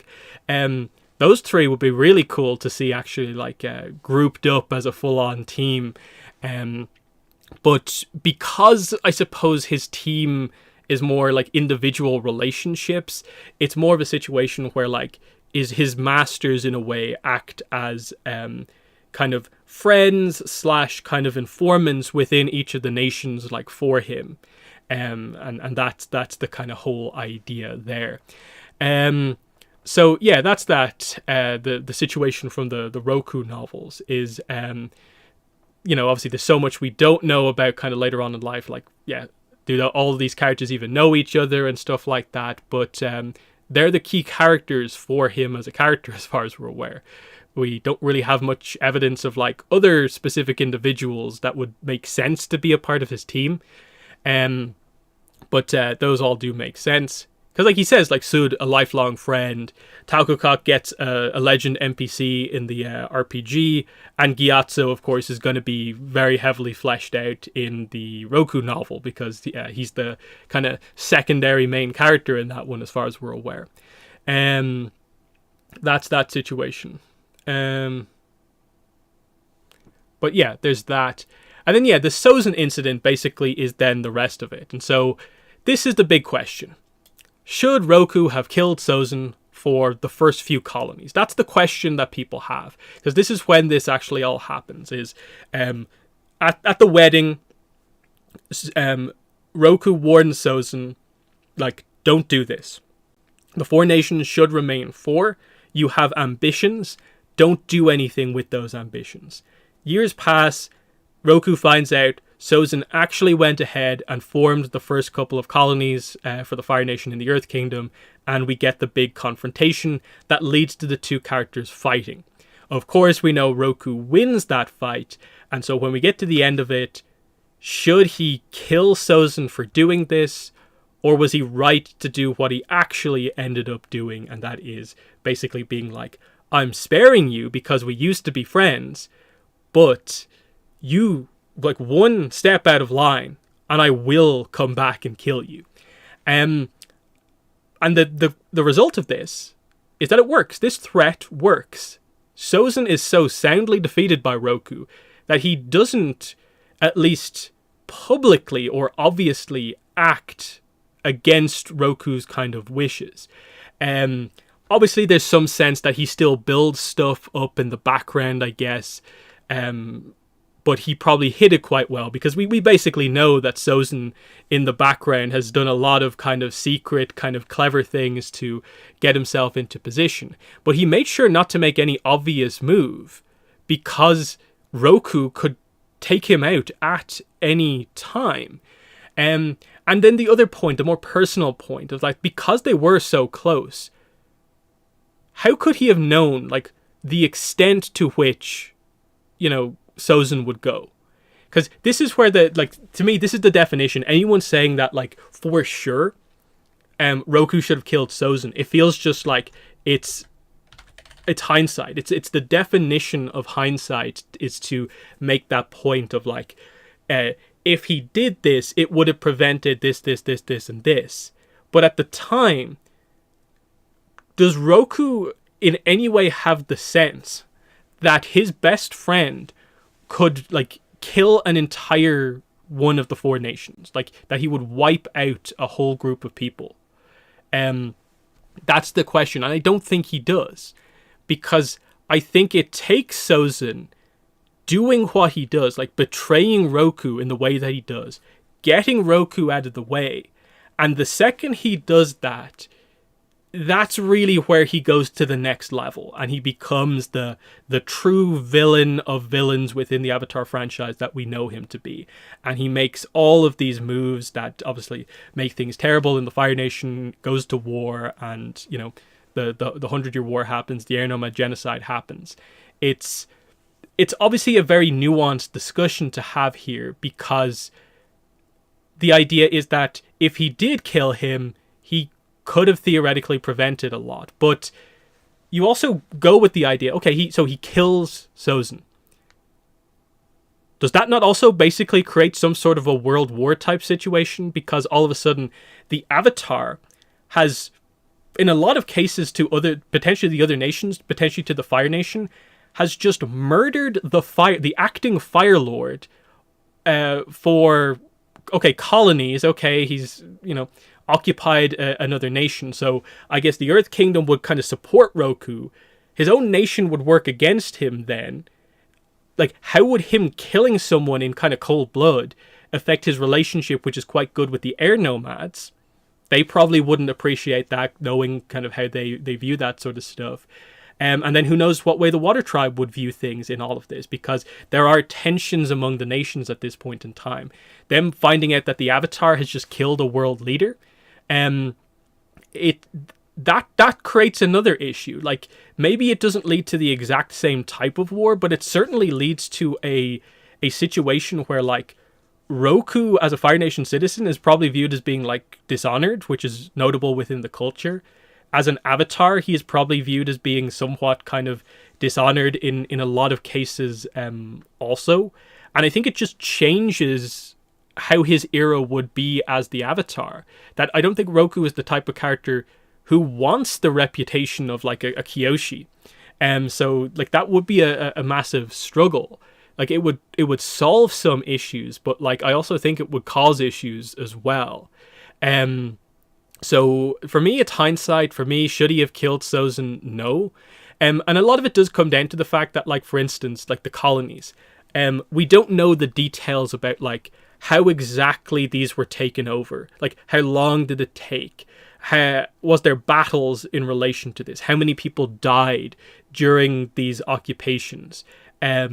That sort of thing. We don't know those exact like specifics, and if you lean that kind of one way or the other, maybe it slightly changes the discussion here. But again, you kind of go back to Kyoshi and you're like, well, you know, we're criticizing Roku for not acting about like the first colony, but like Omashu fell and Kyoshi still didn't do anything. It's that whole idea of that situation, and as well as that, it's just the idea of like effectively like, should the Avatar effectively be allowed to like smite people, as in like from on high, effectively because of their notable power as a being, a world leader separate to the actual world leaders? You know, there's obviously nuances surrounding like the Avatar almost like killing anyone, and especially if that person happens to be a world leader, that's a major thing. Which is why, like, I even note, kind of going back to Kyoshi, that like surely her killing Chen at the time caused much more of an incident than just like the people of Chin village are annoyed at her. You know, there's obviously a massive issue that came on the basis of this, and one certainly would have happened here with what was going on in all of this.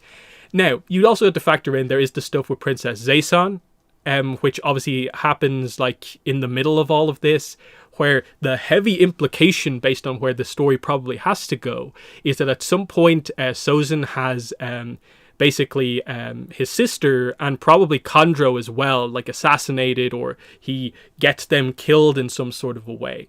And obviously the question is like, how does Roku not come to know about that? There's obviously an amazing kind of cover up here. And a lot of this to me feels very much like, making a bit of a Star Wars reference, it feels like the idea of Sozin is effectively like Palpatine, like the Avatar is effectively the Jedi, and it's the idea of, do you blame the Jedi for what happened because like Palpatine's plan worked and all the Jedi are now dead? Or do you just have to do a thing where it's just like the villain made a very impressive move and accomplished their goals?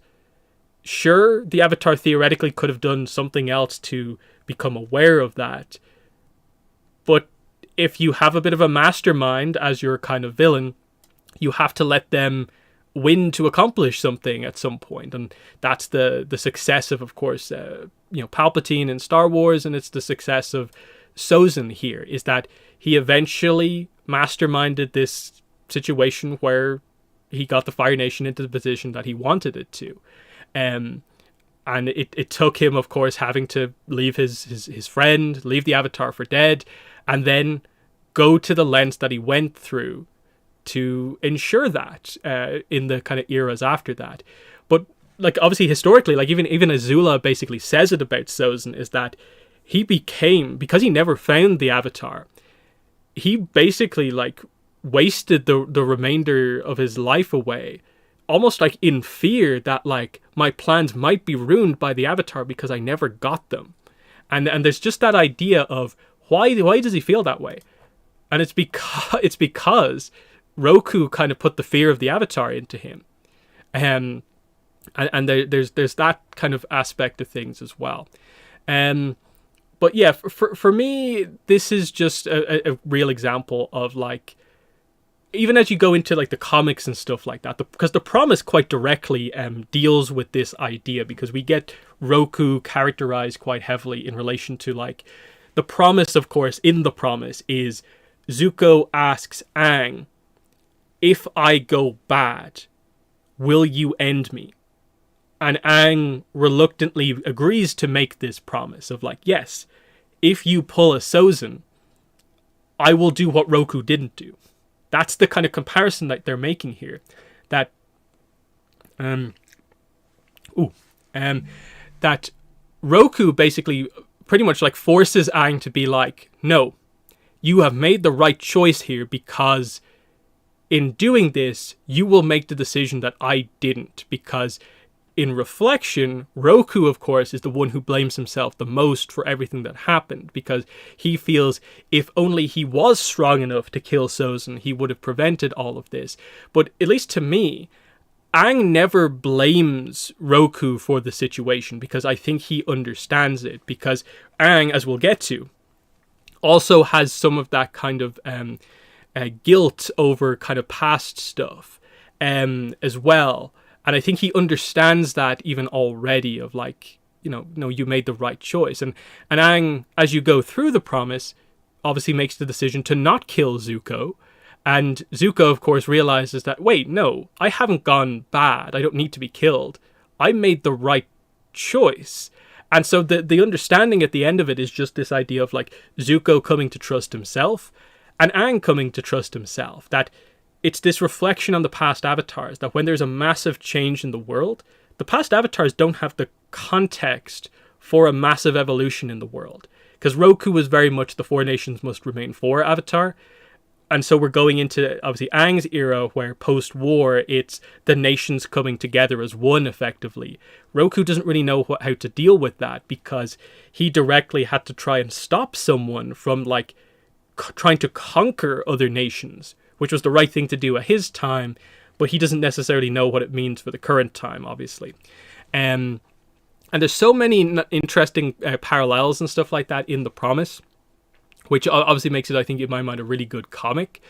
But even The Promise, I think, makes it blatantly clear.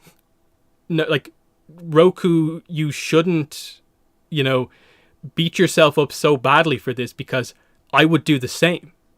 Because Aang, at the end of The Promise, basically makes the point of, like, I realized in this life, at least, that my flaw is always going to be that I will always care too much for the people that I actually care about. And I don't think I can ever bring myself to kind of go against that. In the same way that Zuko kind of accepts that, like, yeah, I'll always struggle with kind of making these big decisions, but I trust myself more now these days to make those decisions. And that's another thing going around the fandom, is like very bad misinterpretations of The Promise comic, which is kind of frustrating as well. So there's that. Was Avatar Zito the first Avatar to lava bend? Unknown. I think based on what we know, I think, yeah, it would be, as far as we know right now, I think he's the furthest Avatar back that we have seen lava bend, but I'm not sure if he would necessarily be the first.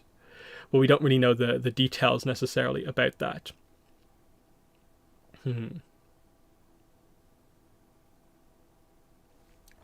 But yeah, that's basically Roku. The thing with, I suppose the question with Roku is like, what do they need to do in the novel to kind of help him? Like, what sort of presentation of Roku is going to help people to see Roku in a better way, to make him more than just the guy who most people will very bluntly put it as the guy who effectively got the air nomads killed. Like, people actually refer to it kind of in that way.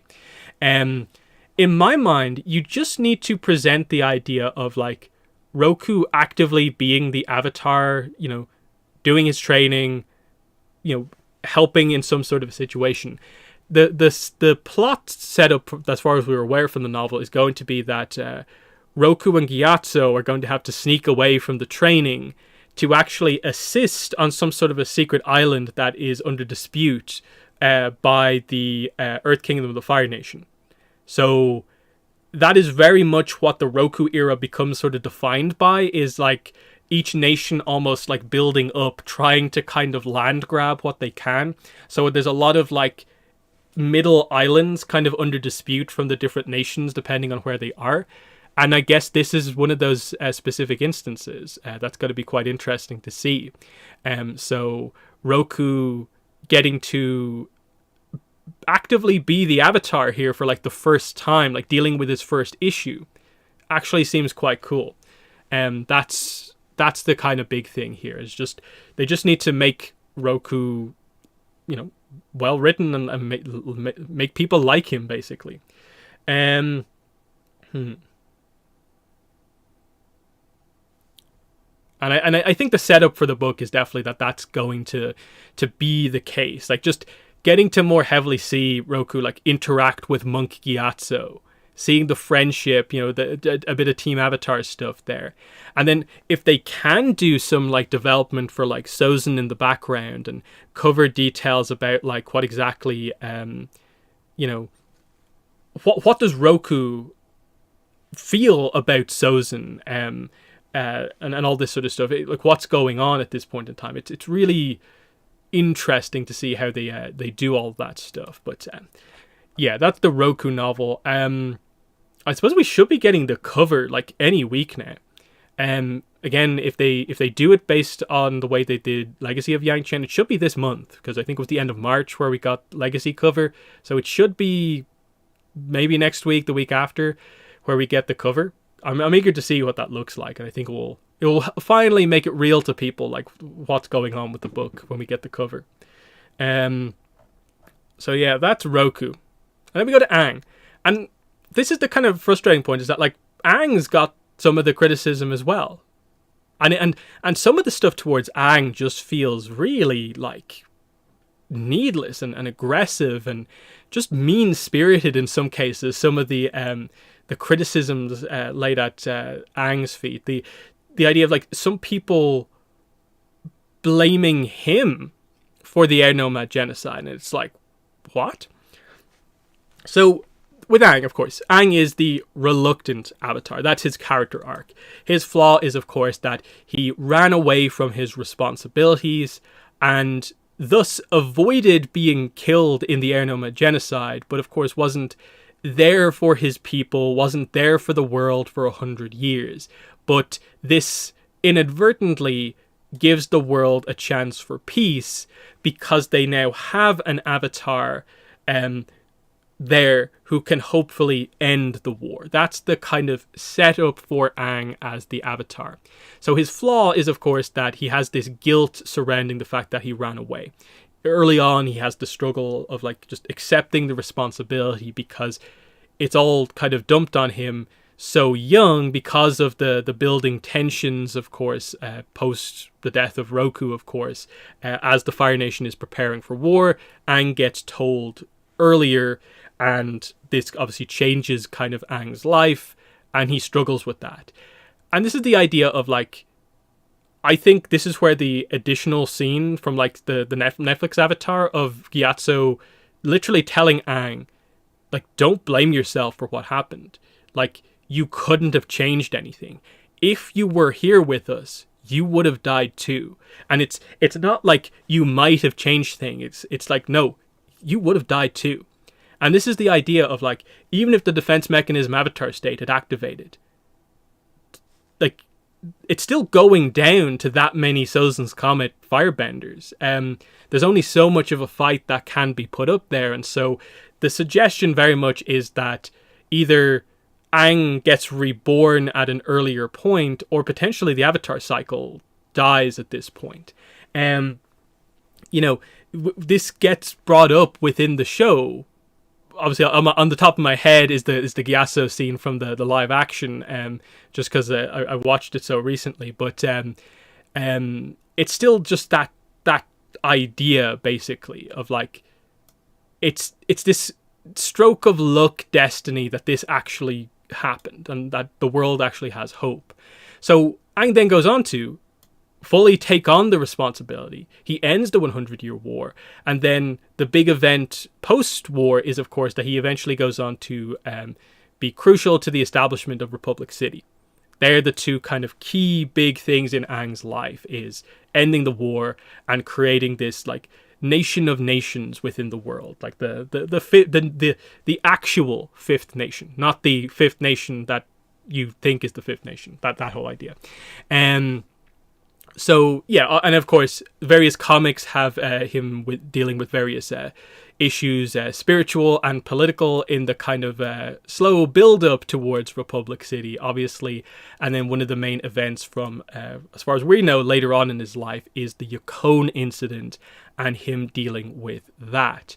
So ultimately, like, for Aang and, like, the takeaways from him, it's like you have this, like, core initial flaw, but I find it very difficult to, like, frame it in the way that people are trying to frame it, that, like, oh, let's blame Aang for what happened.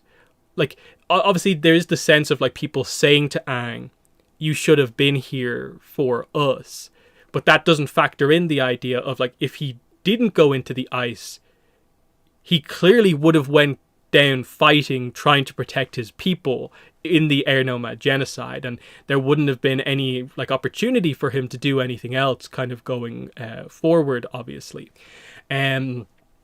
Obviously, to a certain degree, like, as is brought up in chat there's the idea of, like, the promise and stuff like that, dealing with Republic City and the idea that Earth Kingdom territory is basically what Republic City event ends up getting made of. And it's this idea of, was it the right move to basically let the Fire Nation colonies kind of, like, be as they are and not return them to the Earth Kingdom? And that's basically what the promise completely dealt with the whole idea of, well, these places have been like this for a long time now. The people are sort of used to it. The people don't know what things were like when they weren't colonies. Is it the right thing to just change them back because the war is over?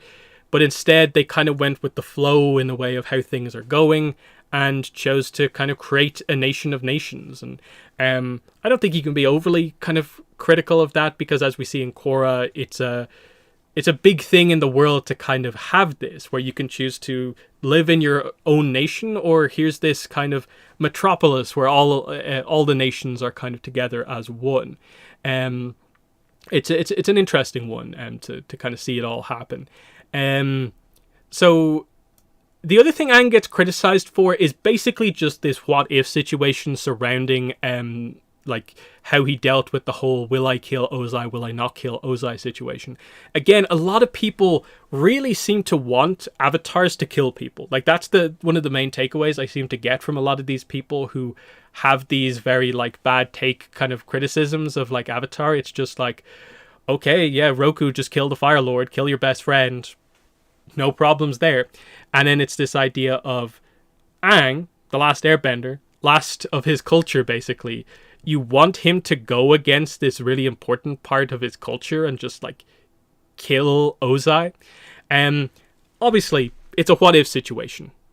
He went into the fight knowing in the back of his mind that the whole Lion Turtle energy bending thing was a factor in this. He chose not to kill Ozai in two specific instances, with the lightning redirection, and then obviously in the Avatar state he chose to come out of it. The question obviously here is definitely a what if situation. What if Roku had killed Sozin? And it's a sort of similar situation here, where a lot of the kind of allied nations against the Fire Nation probably would be like, sure, it's okay, Aang, that you killed the Fire Lord, because the Avatar is pretty much the only person who would be justified doing that in this situation. But I'm not sure you would have the easy transition of power in the Fire Nation that you kind of ended up having if Aang had to kill the Fire Lord. The other point here is, if Aang actually did kill someone and was effectively forced into it, I think Aang would be a very different character going forward as well. I think you would have a much more negative and down Aang going forward. And I think it would really change probably the course of his kind of life, the trajectory of things, of just him kind of always feeling that, like, he kind of has to try and restore the Air Nation, but can he actually really justifiably do that, given that he's gone against this, idea of killing people, even if it was for the right thing?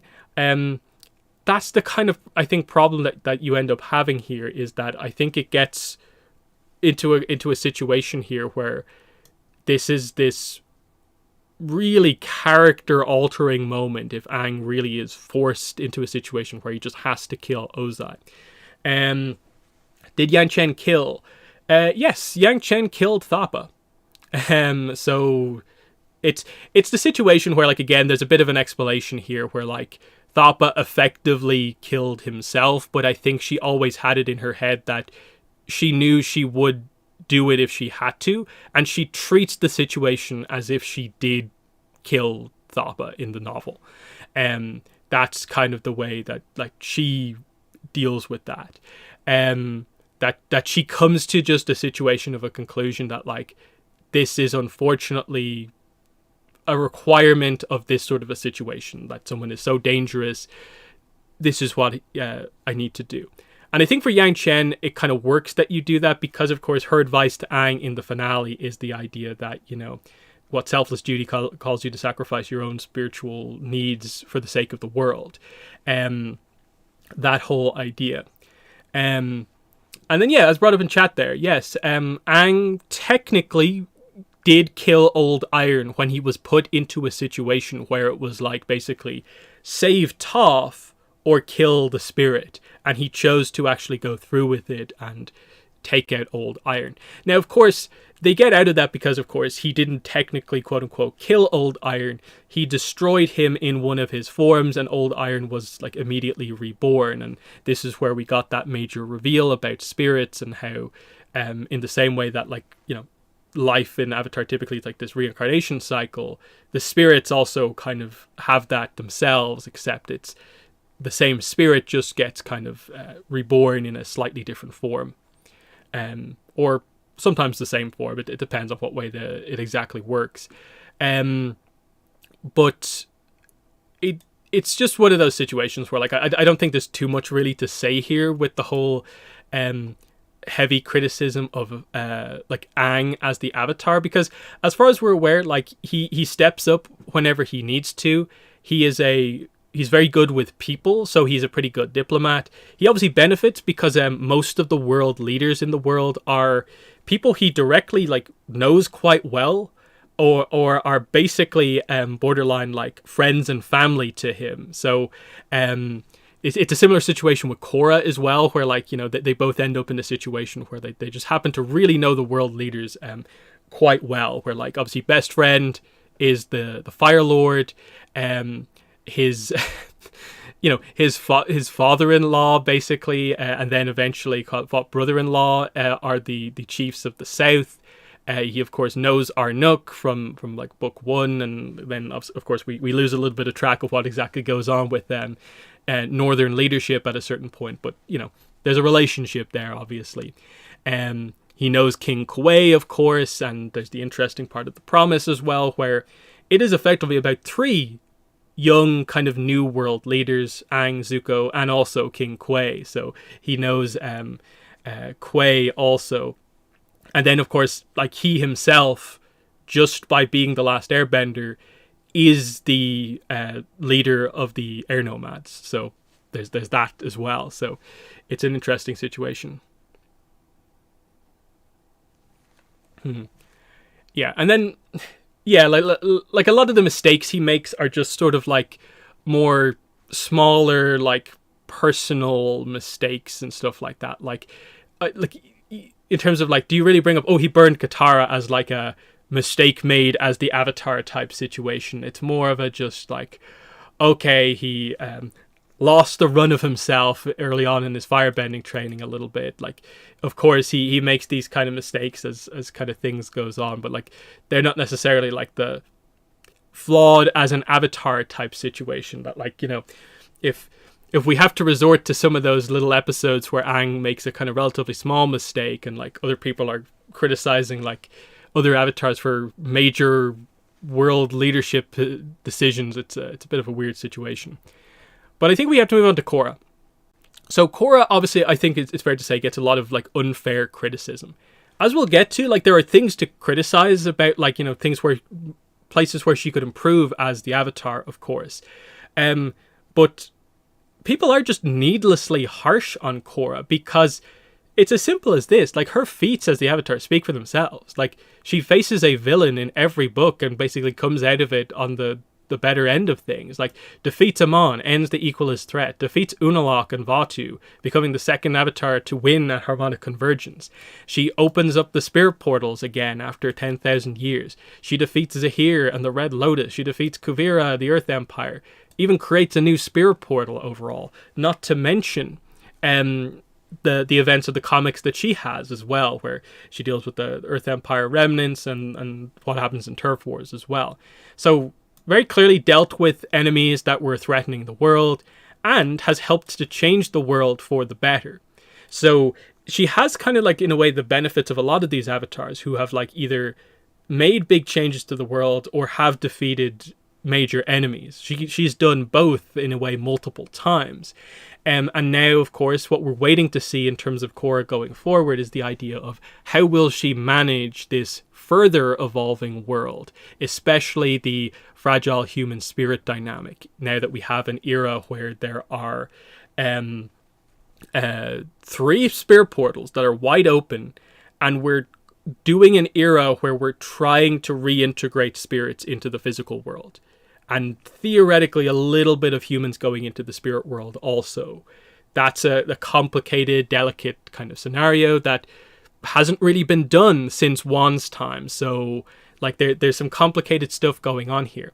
Of course, she still has to work to be, I think, a better diplomat. She also is helped by being friends with the majority of the kind of leaders in the world here as we go forward, where, in this case, like, what? Her father's the chief of the South. Her cousins are the chiefs of the North. One of her kind of friends, like her mentor, Tenzin, is the leader of the Air Nation. She at least knows Izumi, and sort of through Zuko has a bit of a connection in with the Fire Nation, but that definitely needs to be explored.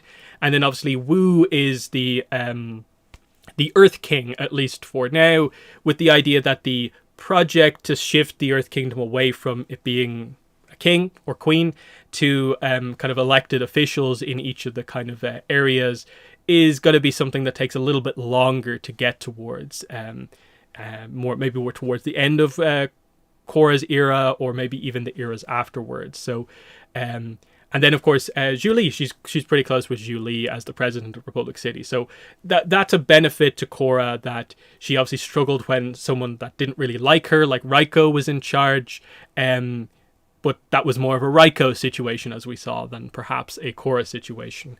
But it's still, you would say, it's not her forte necessarily as a character, as such. That's the kind of issue that we kind of have there. Her and her interactions with spirits is still a bit of a struggle. You would say it's still not ideal, as we sort of saw in like Turf Wars and stuff like that. But she's definitely improving in this regard. Like there's improvements that are being made here. She is getting better at it. The point here is obviously what Korra gets absolutely like heavily criticized for across the place. Now, if you've seen me before talk about this, I think this is like needlessly harsh. For one, like, it's not like Korra tripped on a rock, lost the past lives, and just wasn't able to find them again. Like, she lost a fight. Like, Rava was ripped out of her and destroyed. It's like, okay, they were lost on her watch during her time era as the Avatar, but like, it was Unalaq and Vatu that did it, not Korra. Like, people like blaming Korra for, like, you know, she purposefully threw them away and didn't find them again. It's like, that's not what happened here. This was, you know, this was to show the power of another Avatar type being coming into play and have this lasting impact. And it definitely worked. And the point here is, especially, like, I know everyone loves the past lives. I love the past lives. They're still in the franchise, especially as we go forward in the franchise. The idea is that the past lives are only lost for Korra's era after a certain point, after book 2, and future content. The past lives are still in there if we do any other Avatar before then. Like, Aang in the new movie can talk to the past lives. We can do other content with Korra earlier in her run as the Avatar, where she talks to the past lives. Roku can talk to them. Kyoshi can talk to them. We saw this in some of the other kind of content. We miss a few interactions that could be interesting, but we also gain the idea of course, the amazing Book 2 arc for Korra, where she has to do things on her own. She doesn't have the benefit of being helped by the past lives. And that is a character arc that actually, like, works really, really well, because it makes her Book 2 arc, like, incredibly important for her, because it highlights the idea of the significance of the person who is the Avatar over just the kind of powers that makes up the Avatar. And then there's always the opportunity for them to bring them back in some way. Now, should they do this in the era immediately after Korra? It's a bit, I think that's maybe a little bit of a, like, rush to bring them back type situation, especially when, like, the next Avatar, as far as we're aware, should be able to talk to Korra. And that's the main dynamic that you want. When you talk about the past Avatars, the main one that you typically want is the current Avatar talking to the Avatar before them.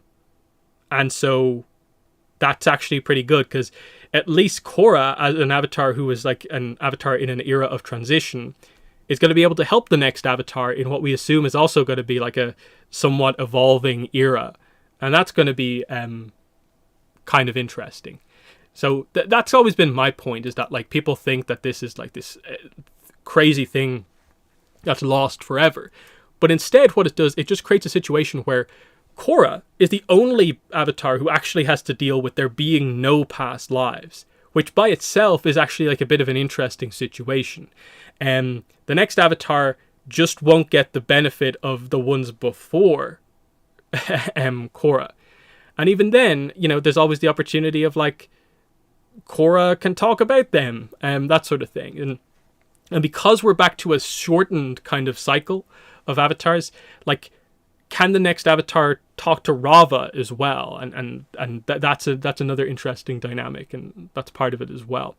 That's kind of obviously an aspect of it. So Korra, of course, like, I talked about some of the kind of, like, criticisms of her, of, like, you know, kind of a little bit like she's like Kyoshi, but maybe not as blunt in a way. Like, she's a Kyoshi where, like, you think she could actually get to a point where she is a stronger diplomat, obviously.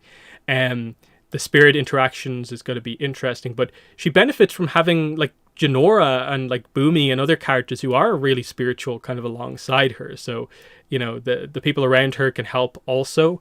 And this is obviously going to improve in time, in the same way that, like, Aang's skills as a diplomat are going to obviously improve as time goes on, obviously. You know, and this is where we get into the more personal thing here of, like, a lot of people just criticize Korra for the stuff of, like, ooh, she's a brat and all this sort of stuff. And it's like the very early, really obvious kind of just the kind of more mean-spirited kind of criticisms of Korra as a character, which is that, like, oh, wow, okay, cool. The character's, like, fierce and kind of uncompromising, but they're positive traits that sure have aspects that kind of create issues. And we saw in some of the earlier seasons that got her into trouble a few times, but she developed kind of beyond that sort of stuff also. And you know, there's all that sort of stuff that kind of comes into play. Other than that, like, a lot of it is just, like, people just need to realize that once you get past some of those, like, you know, oh wow, a determined character, there's some really interesting aspects to Korra that are explored throughout all of these books, because of the amount of kind of challenges that she kind of faces here. Because, like, you know, she, like, loses her bending here. She loses the fact that she's the Avatar here. She gets, like, poisoned and badly injured against Zahir and the Red Lotus. And then, like, her recovery arc in book 4 is really, really strong. Just as, like, a general character arc, and just that kind of return from kind of, you know, back into play. And that's where, like, the potential of the book 4 arc works, because here is a cool way to actually explain how someone can actually take over, like, an entire nation, almost, like, subtly, secretly in the background, by doing it sort of, like, on behalf of the world, and then turning around last minute and going, like, wait, no, I'm actually in control myself. And, you know, Korra was not there to help this because she was recovering, and that whole idea. So, it's just that kind of frustrating situation of like, if people actually were just more open-minded as they went into Korra, I think we'd come out of this, in a better way. Korra's the worst avatar by far, because thanks to Fortnite she discovered guns, forever changing the world for the worst. But wait, Aang's going to be in Fortnite too, and probably likely many of the other characters as well, so everyone's going to have guns. But yeah, we'll see if they ever introduce guns into Avatar. It feels like well, they technically have forms of guns, like the spirit cannon and stuff like that, just not as we'd think. But anyway,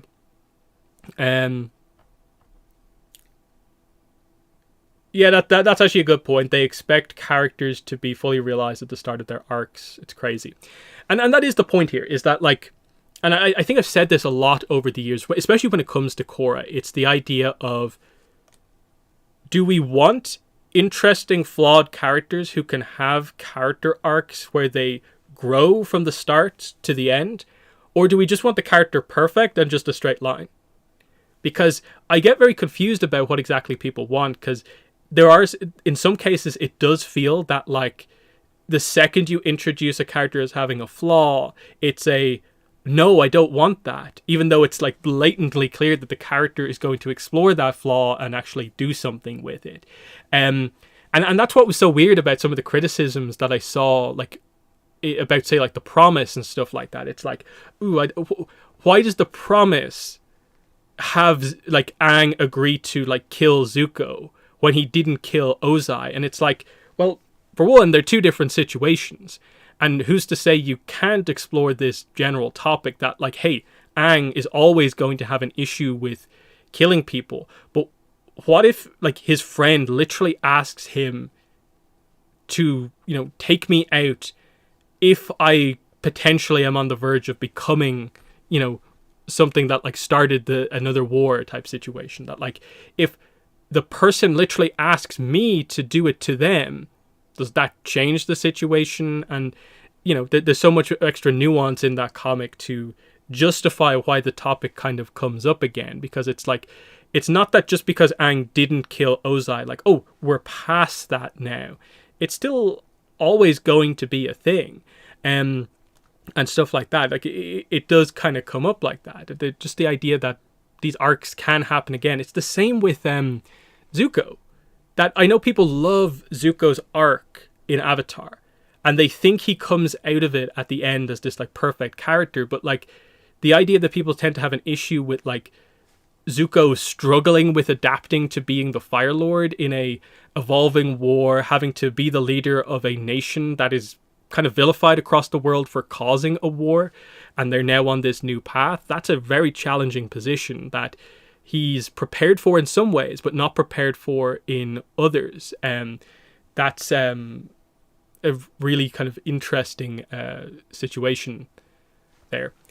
I think this. Let's see. I think a good discussion video would be on Legend of Korra Book 2 and The Promise, since you seem to have very interesting opinions and a lot of people misunderstand these stories. I believe I have, like, 2 or 3, maybe 4 different types of videos discussing The Promise. I know in particular, I think I've definitely discussed The Promise a couple of times on the channel. Obviously when it first came out, there's, like, content reviewing it, podcasts and stuff like that. But then I've done separate discussion videos on The Promise. So I don't feel I need to go over The Promise again, because I've done that quite a bit. Book 2, I've discussed it in a variety of different places on, like, streams and various videos, like my I think my first ever Avatar discussion topic video is about Unalaq, and I think that's obviously a big part of some of the issues that people have with the book there, where I discussed that. But in general, like, I think some of the streams I've, like, gone quite in depth on Korra, because, like, some of the earlier streams that I did were, like, which ones were they? Some of the ranking episodes. So was it, like, which books are the best? Was it ranking the seasons, or was it ranking the episodes? I think it was ranking the different seasons, but I showed you my episode rankings. where obviously in that case I had a pretty in-depth discussion on basically all of the books, including obviously like book 2 and going through a lot of that. Um, there was a book 2 live stream. I definitely did I would say it was a beginnings live stream, and I think it was sort of a kind of Korra lore live stream that basically hit on, I think, mostly like beginnings, issues that people had with beginnings, and then I think some of the spirit mechanics stuff that relate to like the finale of book 2. And then, of course, I have some of like the Avatar Explained videos that I did that go like crazy in depth into the like actual like mechanical breakdowns of like some of those more complicated parts of Avatar, like, you know, cosmic Korra and like what it is. Oh yeah, actually, yeah, I was on a healthy dose of Fran. I was on their channel, and it was that was where there was a specific book 2 discussion. We did that. Yeah, I forget that yeah, that's not on my channel. Yeah, that one is over there, and that was actually a really good discussion, because it was just like a positive discussion about like a topic that very rarely gets discussed in a positive way, and that's just in general the way here. Like in terms of like this whole setup here. I do feel oftentimes like with certain topics in Avatar, I have to lead with the idea of like we can't just jump into discussion. Note, I know some people feel this way about this thing, but I want to have a nuanced discussion about this where we're not focused on the negatives and can actually like talk about this in a productive way. And are you okay with that? It does feel like there are a few topics in Avatar where you have to do things in that way. And it always feels that way with Korra, where you kind of have to establish at the start in a way when you're discussing with someone, and it's like, okay, hey, are we doing a positive or like a negative discussion on Korra? Because if you choose to focus on the negatives, like we can have this kind of nitpicky discussion if you want, but there's also value to having the very positive focused discussion where we choose to actually see the best in this stuff. And it's it can just be frustrating to see that like sometimes like the default for Korra tends to be the nitpick discussion, when sometimes it actually is better to be like, hey, let's actually do some nuance overall. But yeah.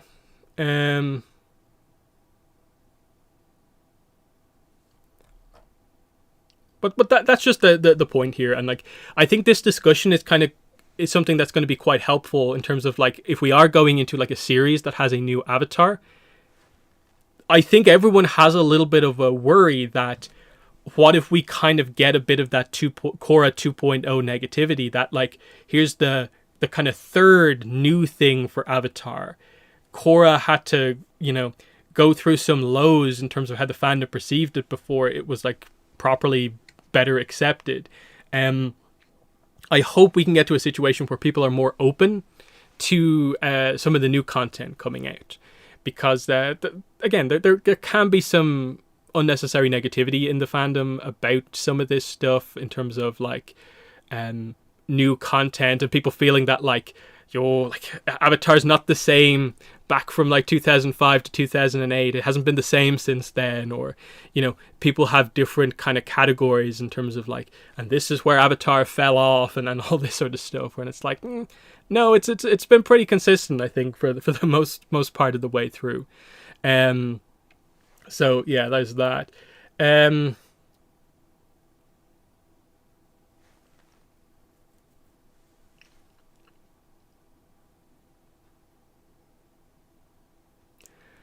Yeah, the main discussion about the new Avatar, if it is the Avatar after Korra, seems to be like, where will technology go? And you know, that whole idea. I trust that they'd have an interesting idea for it beyond just like high technology means we lose traditional stuff. I'd be almost surprised if they went for that like just very basic kind of plot point. I think they'll do something more than that. But I'm also interested to see what they do alongside that. And then I'm especially more open to it because Avatar Studios is more than one project. So we're getting the ATLA movie, we're getting another movie, there's other series gonna come out as well. So it's not that we're just like locked into one era of Avatar, and if you don't like it, there's nothing for you. There's other projects, and that's the benefit kind of going forward over there as well. There's that.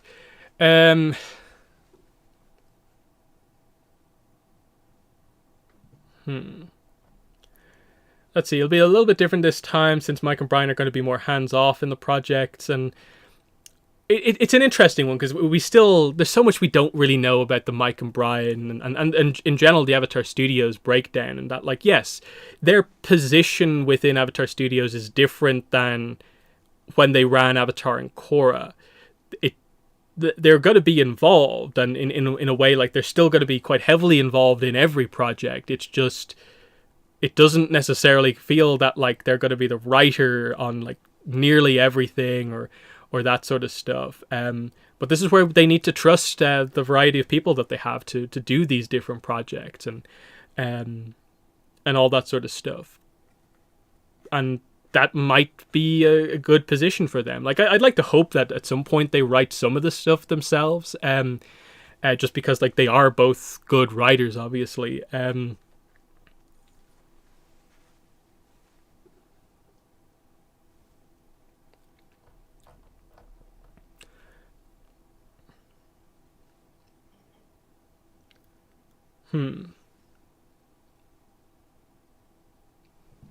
Yeah. I think based on like the comics and the novels, like we know that other people can come on board and write really good Avatar. I think we all just like that benefit of knowing that Mike and Brian are there in the background somewhere, that they have a kind of hand involved somewhere in some of these projects, even if they're not directly the writer or like the like super heavily assisting on things. Just to know it passed by Mike and Brian is always a good thing to know about.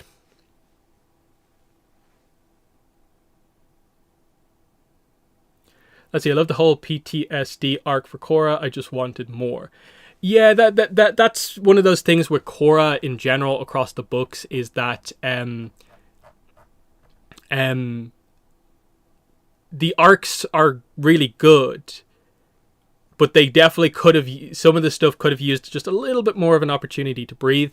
And in that sense, like, Korra has some of the similar problems to like the live action Avatar adaptation that we got from Netflix, in terms of just like, it's so plot focused that you actually wish you had some episodes to just do some fun stuff. The stuff that Netflix Avatar skips over is kind of sort of the stuff that you wish kind of Korra had, where we just had an opportunity for, here's an episode for Asami to do some stuff while Korra gets a small little bit of attention in the background and that sort of thing. And that's going to be a big thing going forward in terms of like the new series coming up, is just what format are they going to do? Are they going to do 12, 13 episodes like seems to be usual?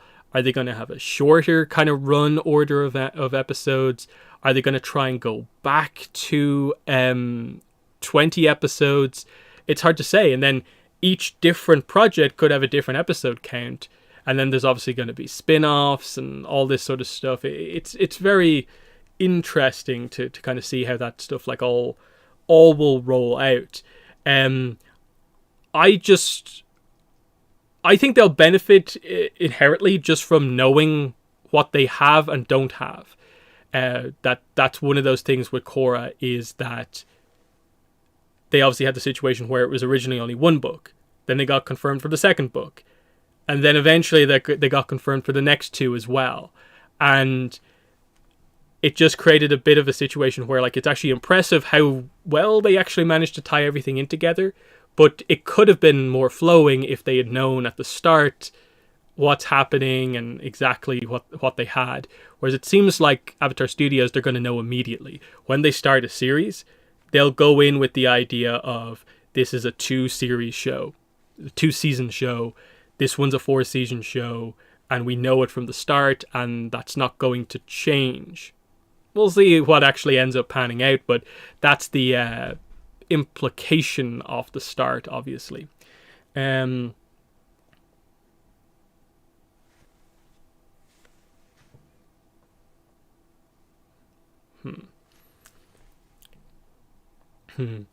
And yeah, like I'm pretty sure Mike and Brian have kind of said things about the format that they actually like before in the past. That they do like the 12, 13 episode kind of episode count, because I think they kind of wanted that for Avatar at one point. But there's a benefit to having those extra episodes as well, that you do allow yourself to do some interesting points.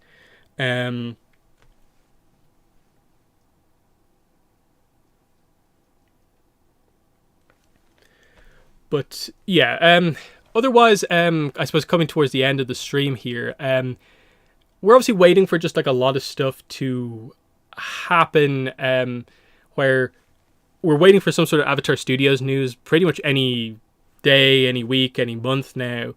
CinemaCon is next month. No idea if we're going to get anything there. Feels like a sort of thing where, like, I'd be surprised if it didn't come out that they showed something there, but it's like, will that be made public to everyone?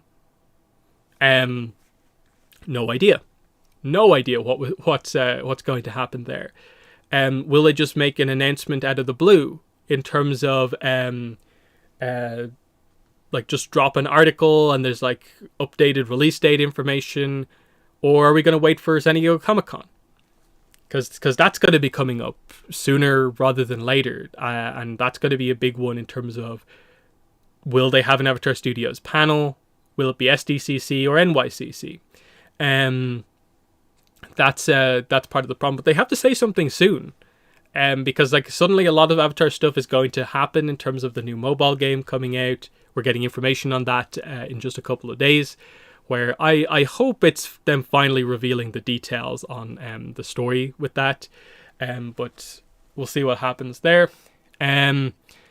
But yeah, we're just waiting to see anything from Avatar Studios. Obviously extra information on the movie, but also properly announce the first series. That's a big thing. It's just we need to find out about these multiple projects and what they're doing.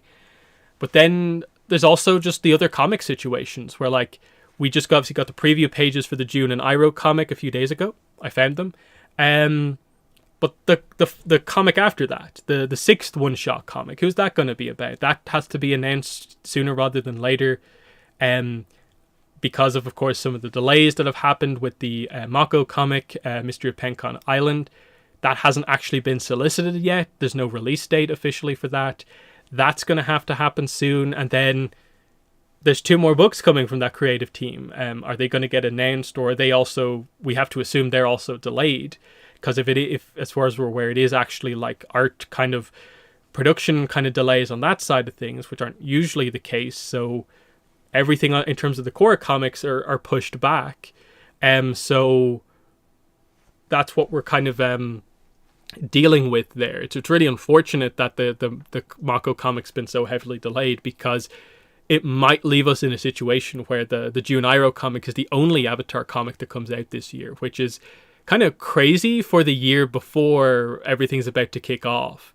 And that it theoretically leaves 2025 in a situation where, unless they announce a lot of stuff, it doesn't maybe look like a great year for kind of comics next year either, just because of how things seem to be shaping out.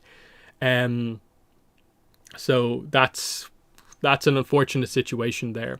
Korra comics just seem to be cursed in general, where like there's just been issues affecting pretty much like everything. Like Runes of the Empire seemed to go okay, but then really unfortunately, right as that kind of came to an end, that's when the whole we're stopping doing trilogies, we're doing sandbox style one-shots came up, and Korra comics just got lost in the shuffle for a while. Because it's been ages since the last new comic. Like Patterns in Time feels like an eternity ago, which is the last time we actually got kind of like Korra content. So we're waiting about that. Beast of the Four Nations. Is anything happening there? Are they finally going to re-announce that book? What's happening there? if they replaced it, what book is coming out instead of Beast of the Four Nations, because that's a bit of a rough situation, and that's getting into like the pretty unfortunate territory in terms of just like, hey, is there a certain point at which we kind of just have to be like, hey, Dark Horse, like, are you just like giving up on this, or like, is this going to be an incomplete set of deluxe books? Because that feels like that shouldn't be like allowed to happen. So they need to say something on that really soon. When is the next Korra trilogy coming? As far as we're aware, nothing planned. The one shot, so the Mako comic is the first of a trilogy of Korra one shot comics. That's what the trilogy is, as far as we're aware. There's no part 1, part 2, part 3, like third, like Turf Wars, Ruins of the Empire coming out. We're doing one shots. Avatar comics are doing one shots. That's what we're doing, unless they change things up when Avatar Studios comes out. Like, I think that's a good question actually for chat. While we're here, is do you think Avatar Studios launching theoretically next year will actually like open up the comics to do more, or are we just stuck like this for now? Because going back to that kind of Comic-Con meta podcast, the most in-depth Mike and Brian podcast interview, is that they talked relatively at length about kind of like the way they view like the comics and stuff like that.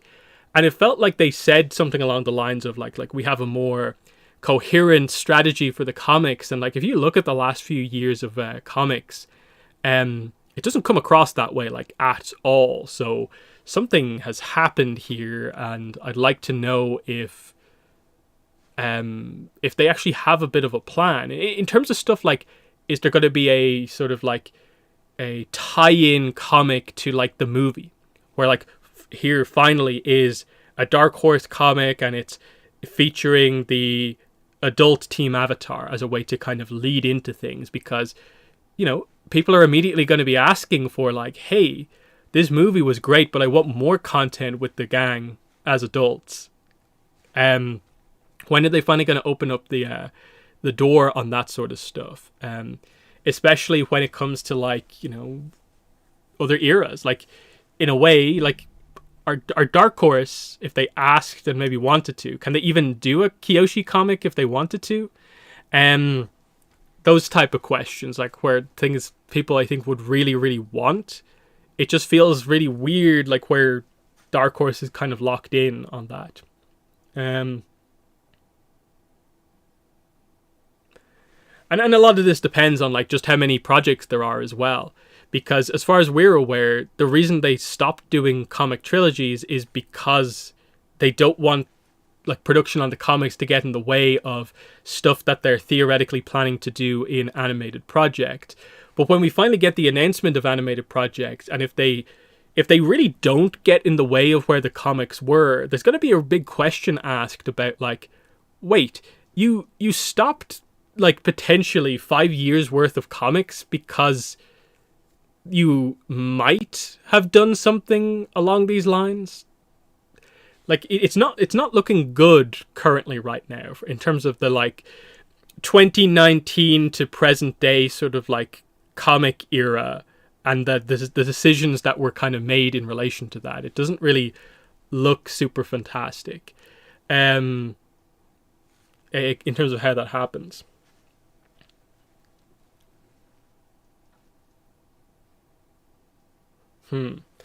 Yeah, the question for like Avatar comics of like, would they ever do like single issues, like monthly issues, always kind of tends to kind of come up. The weakness obviously is if it's a bad story. Waiting a month for 20 pages is never like fantastic. But if it's good, it's content every month. And that's pretty good. And especially when these comics are getting to the point, like, for instance, like, apparently the June Iroh comic is meant to be like a direct follow-up to Azula and the Spirit Temple, in terms of basically like a part 1, part 2 of like a comic trilogy, because it's the same creative team. But like, it's coming out like 10 months after it. Like, remember back in like 2012, 2013, 2014, it'd be like, boom, part 1, 4 months later, part 2, 4 months later, part 3. And then in between like series, The Promise going into The Search, it'd be like 6, 7 months. And then it'd be like 4 months between the individual parts. Like, it's not been that way for a very, very long time now. And things have changed quite heavily. And it's weird because I definitely think the creative teams are capable of doing that kind of format. But obviously delays and stuff like that have just continued on for the last couple of years. I don't really know what the full scope necessarily is, but certainly, like, I don't know, like, I just view it as an inherent failure of Avatar comics if we actually end this year and the only comic we get is the June and Iroh comic. Like, that just feels like this many years into like knowing about Avatar Studios, for Avatar to only get out one 72-page comic is just a, like, to me that's a crazy situation. Like, sure, there's going to be a novel also in the year and some other stuff, but just given that, like, it's Dark Horse, they have no other Avatar books. What else is there? Like, what are they doing? Is the kind of question that I'd have. Then of course they don't really explain what's going on, and it's the frustrating thing, because, like, yeah, they there's not much time left for the Mako comic to make it into this year. Like, if it doesn't get announced this month, next month, or I think the month afterwards, so if it's not announced by about May, like, it doesn't make it to this year, because the solicitations will be for next year then after that point. So that's the kind of really unfortunate kind of thing there. Like, I'm excited for both of these comics, but it's obviously just frustrating that production issues are just affecting things overall. And then it means everything is delayed, because, like, it's going to be a while before we find out what the second Korra kind of comic is, where, like, you know, a lot of us would assume, like, probably Asami will get one of the other one-shots, and then who knows who'll get the third one. So I wouldn't be, like, absolutely locked into the idea that, like, will it be Bolin? Because it seems like the Mako comic is going to be kind of like Mako and Bolin, now that we have kind of like the cover and some of the story idea stuff. So that's a bit of an interesting situation there. Kind of makes you wonder, like, June Iroh comic actually kind of seems like it's working out, assuming they deliver on the backstory stuff. Something like that for kind of some of the more minor core characters could definitely work quite well. And then, of course, like, there's always in Korra the kind of break glass in case of emergency situation of, like, have Korra and co go to the Fire Nation. It's just the, like, perfect in place, like, story that everyone wants. Everyone just wants to finally have the characters go to the Fire Nation in Korra's era, just to see what it's like, see how it's changed, interact with Izumi, introduce Izumi's daughter, that sort of thing. They have to know at this point that that's something that people just absolutely, like, really, really want. But then there's also the idea of if they do a Korra project in animation, that's probably what that should be. But they need a good enough, like, main plot to justify kind of doing all that. That's just, like, that situation.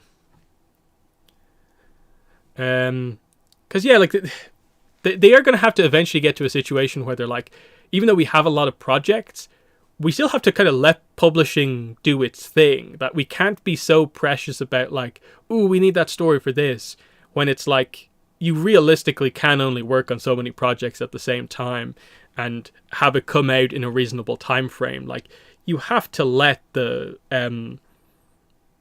comics tell their stories. You have to let the novels tell their stories. Are we getting a new comic for Free Comic Book Day? This year, no. There's no Avatar comic for Free Comic Book Day. We knew that, like, December. They announced that already. So we've known for a while there's no Avatar comic for Free Comic Book Day this year. and we'll only find out about the 2025 Free Comic Book Day stuff at the end of this year. That's the kind of schedule and the way that sort of stuff works. So like, there's another kind of angle on things as well of just like, yep, they're not doing that either. So what's going on? And that's another frustrating aspect to the publishing side of things. But at least the novels are in a good position where, like, I think all of us were super excited to see it get kind of pushed back to the to its like original date, of course. That's what we're all like super excited for, is because we're talking about the avatars here, of course. You know, Reckoning of Roku is something we are really interested to see. They struggled with Free Comic Book Day last year anyway. Yeah, the struggles for a couple of years now in terms of like the one from last year was actually meant to be the year before, and all this sort of stuff is just like, wait, what?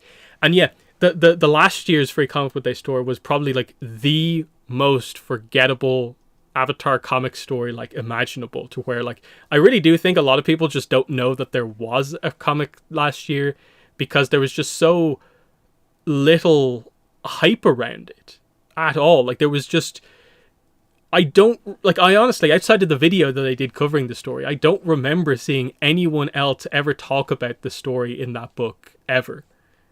Beyond like literally Free Comic Book Day itself, when that book actually came out.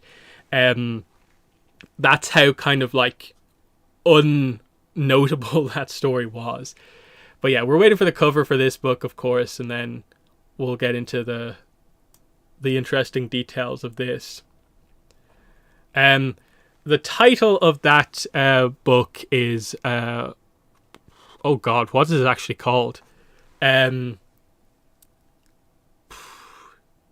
Because like the story is so like unmemorable, I barely forget it. It's like the girl and Toph interacted and she ended up being an earthbender. Lost and Found. Is it Lost and Found? I think it's Lost and Found, isn't it? Let's see.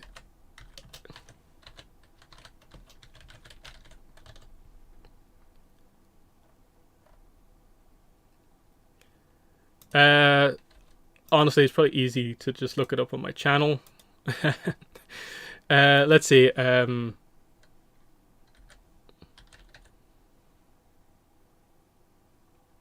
Yeah, Lost and Found. Yeah, Lost and Found for 2023. Yeah.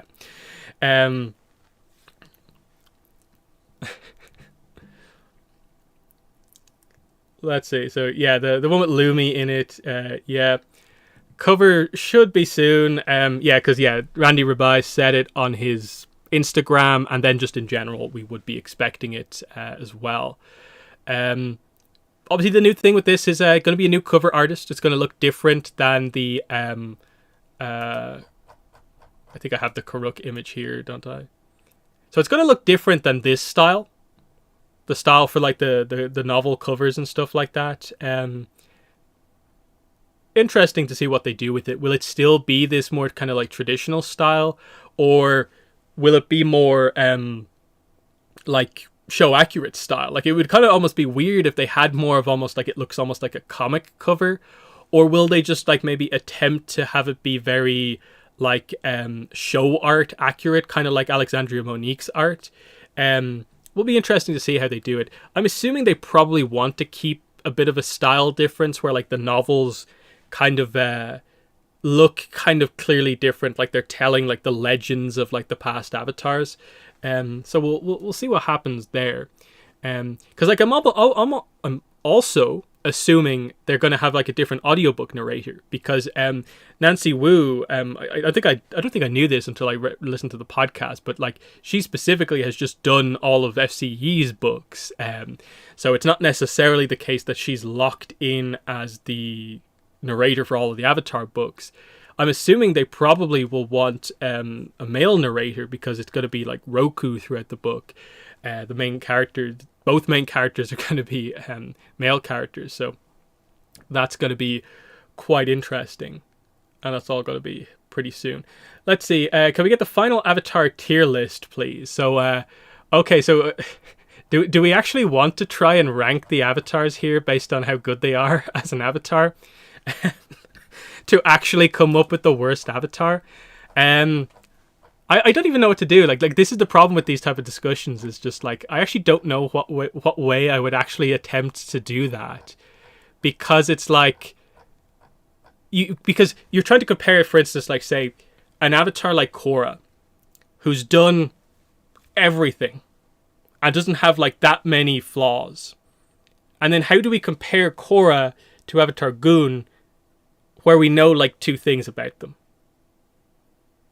Like that's the problem with ever trying to do this type of thing, and in a way, why this is like a real problem. Like,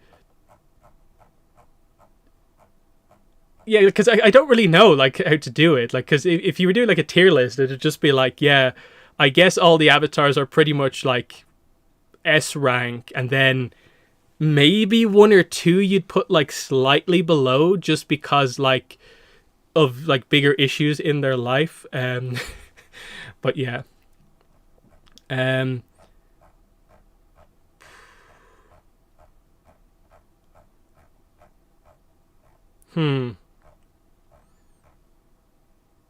It's tricky. Because like if you were to highlight like, you know, this like as we went through it, like I think like this incident from Kyoshi is maybe one of the most questionable ones, but like I'd struggle to place Kyoshi lower than a lot of avatars just because all these other reasons. And then like with Kuruk, it's like do you place Kuruk lower because he wasn't active and kind of caused issues? But then like it's sort of similar with the other avatars. Yang Chen, I don't think you can criticize her enough to kind of put it there. It's so, I don't know, like if I was attempting to rank them,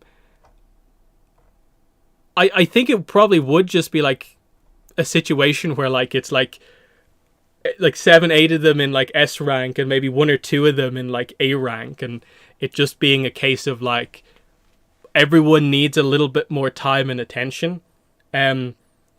It's just like trying to even think about it here, it does just feel like a situation where it's like, yeah, I think I'd be just wasting my time here trying to like rank them overall, because it gets into the idea of like personal preference and all this sort of stuff.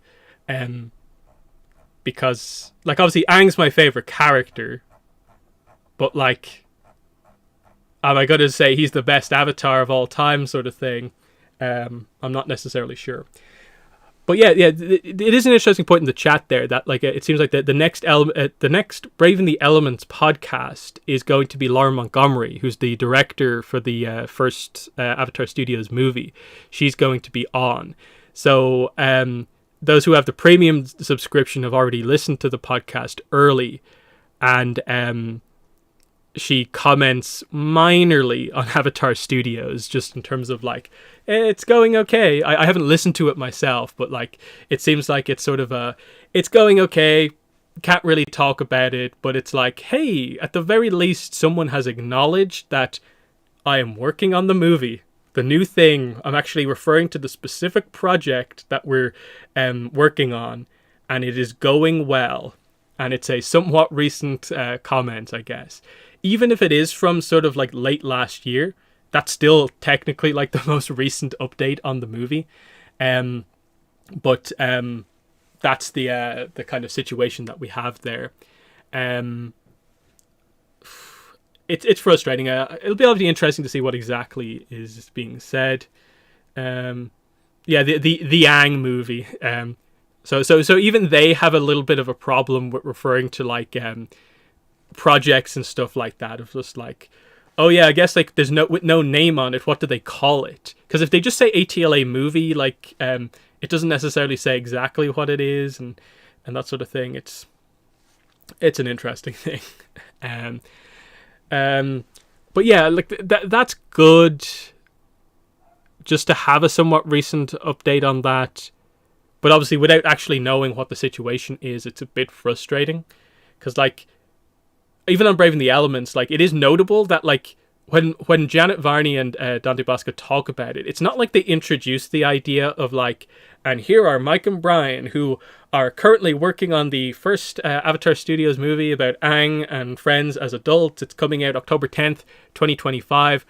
Have anything to say about it? No, they don't do that. They don't, like, recap the information we know. They're just like, hey, are you going to, like, deem us worthy enough to say anything about it? And then Mike and Brian are just like, I'm dying, but it'll come out eventually.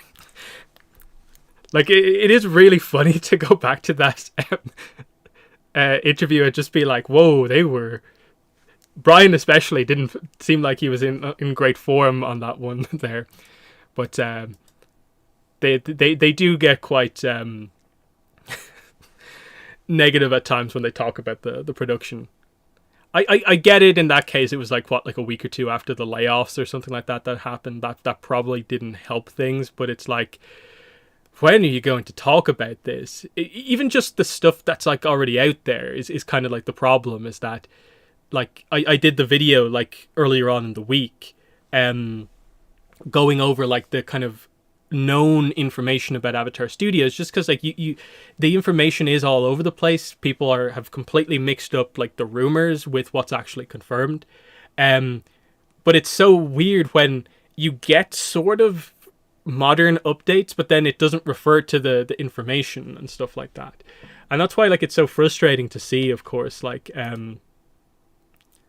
you know, the Avatar Studios website. And it was so cool when it went up, but then, like, there's nothing here.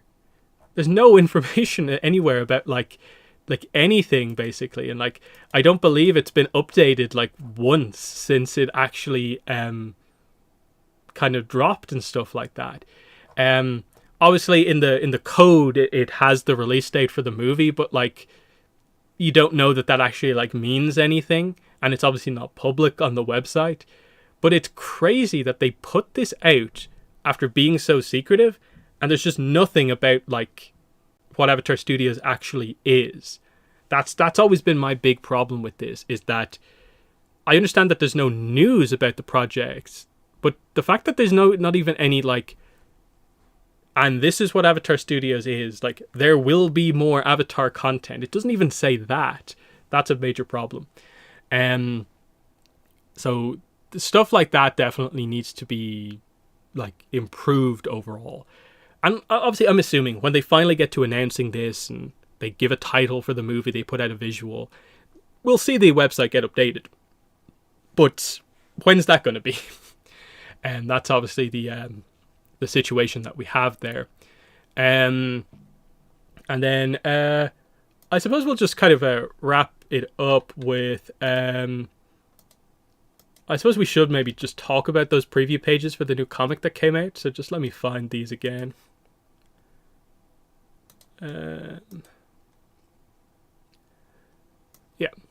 here we go. And yeah, of course you cannot see this super well because of the way I have this set up, but I'll open these up separately. So let's see, Shadow of Kyoshi, paperback, APA plus journal, which actually I probably should highlight this. They actually updated this. This is, I think, new. We originally only had, like, a mock-up over here. So that's what it actually looks like. My cabbages, I think there's some interesting stuff with this. Yeah, there's actually some interesting stuff with this. Where does it say it here?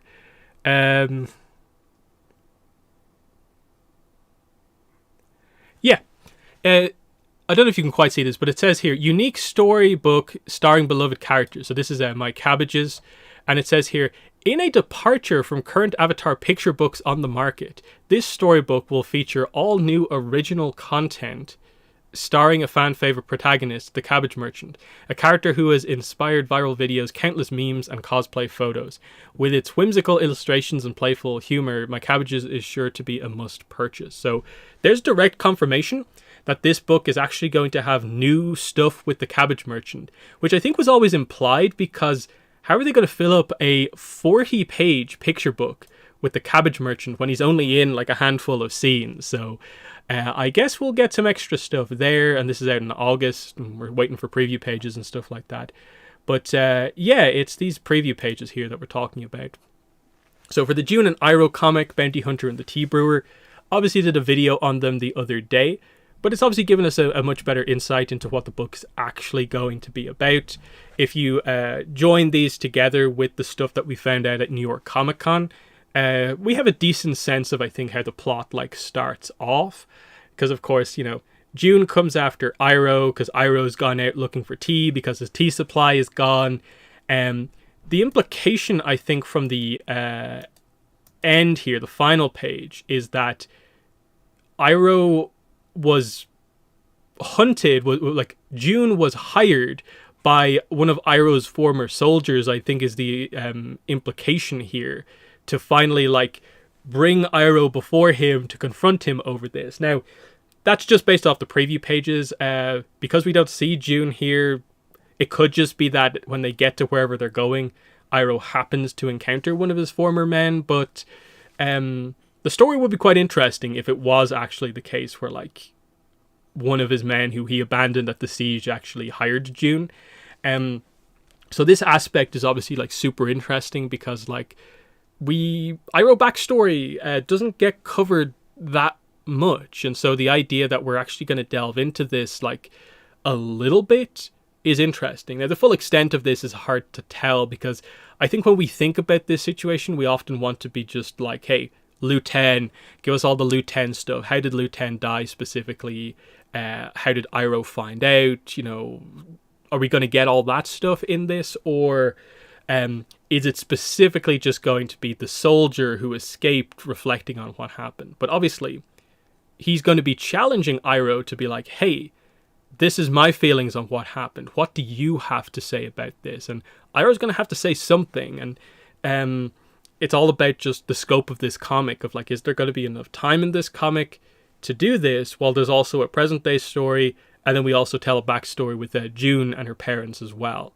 I'm intrigued. I'm definitely intrigued to see how this one actually pans out.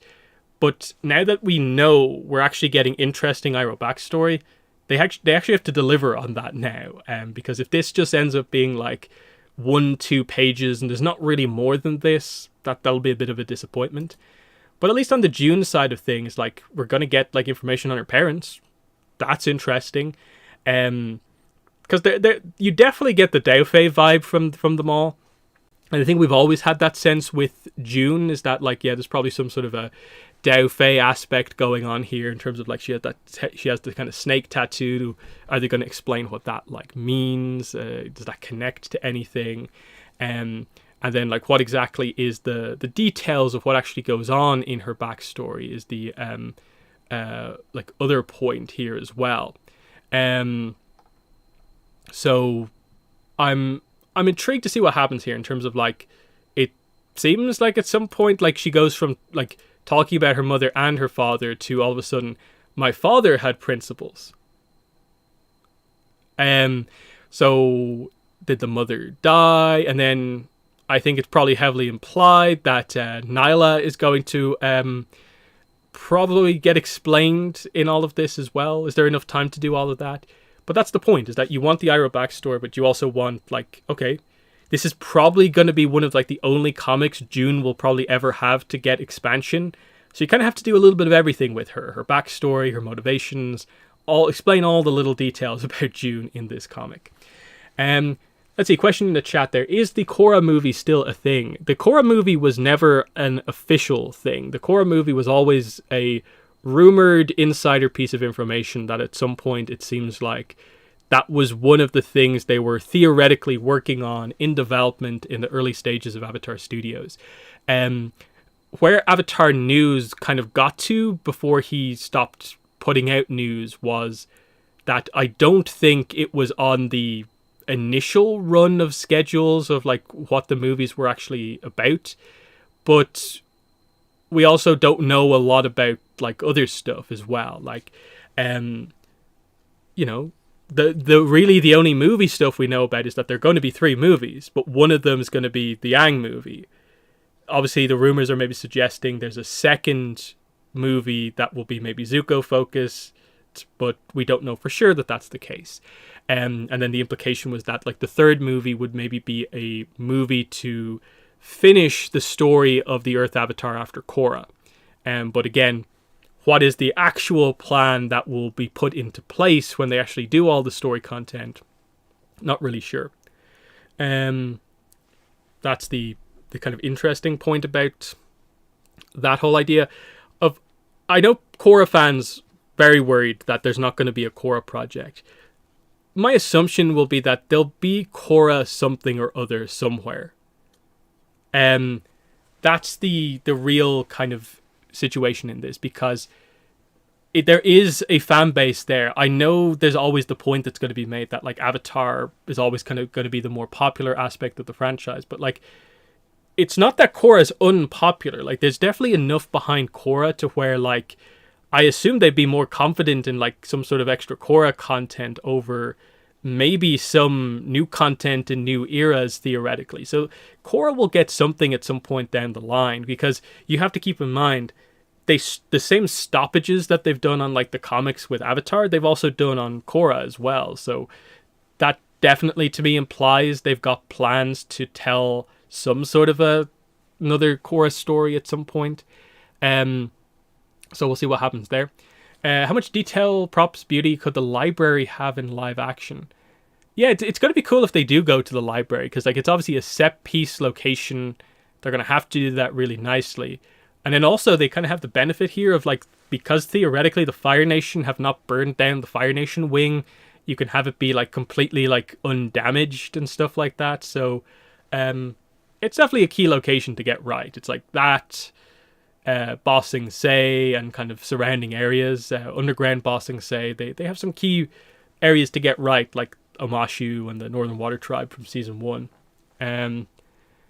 Let's see, it's hard to filter through the actual confirmed Avatar news and stuff that's been spun around. Like I've seen some people, some pages say Genji is going to be the focus of a new show, and that's fan made. Yeah, Genji's always been this thing where like I knew about it, but I never covered it because it's a fan project. And as someone who like covers like Avatar news and tries to be accurate about it, I felt it would always kind of just like obfuscate the situation if I started talking about fan projects as well. And this is where we get into the idea of a lot of people struggle to, I think, come up with ideas and kind of visualize what the new Avatar is actually going to look like. So their only visualization for it is basically the Genji design or the mock-up that Avatar News did.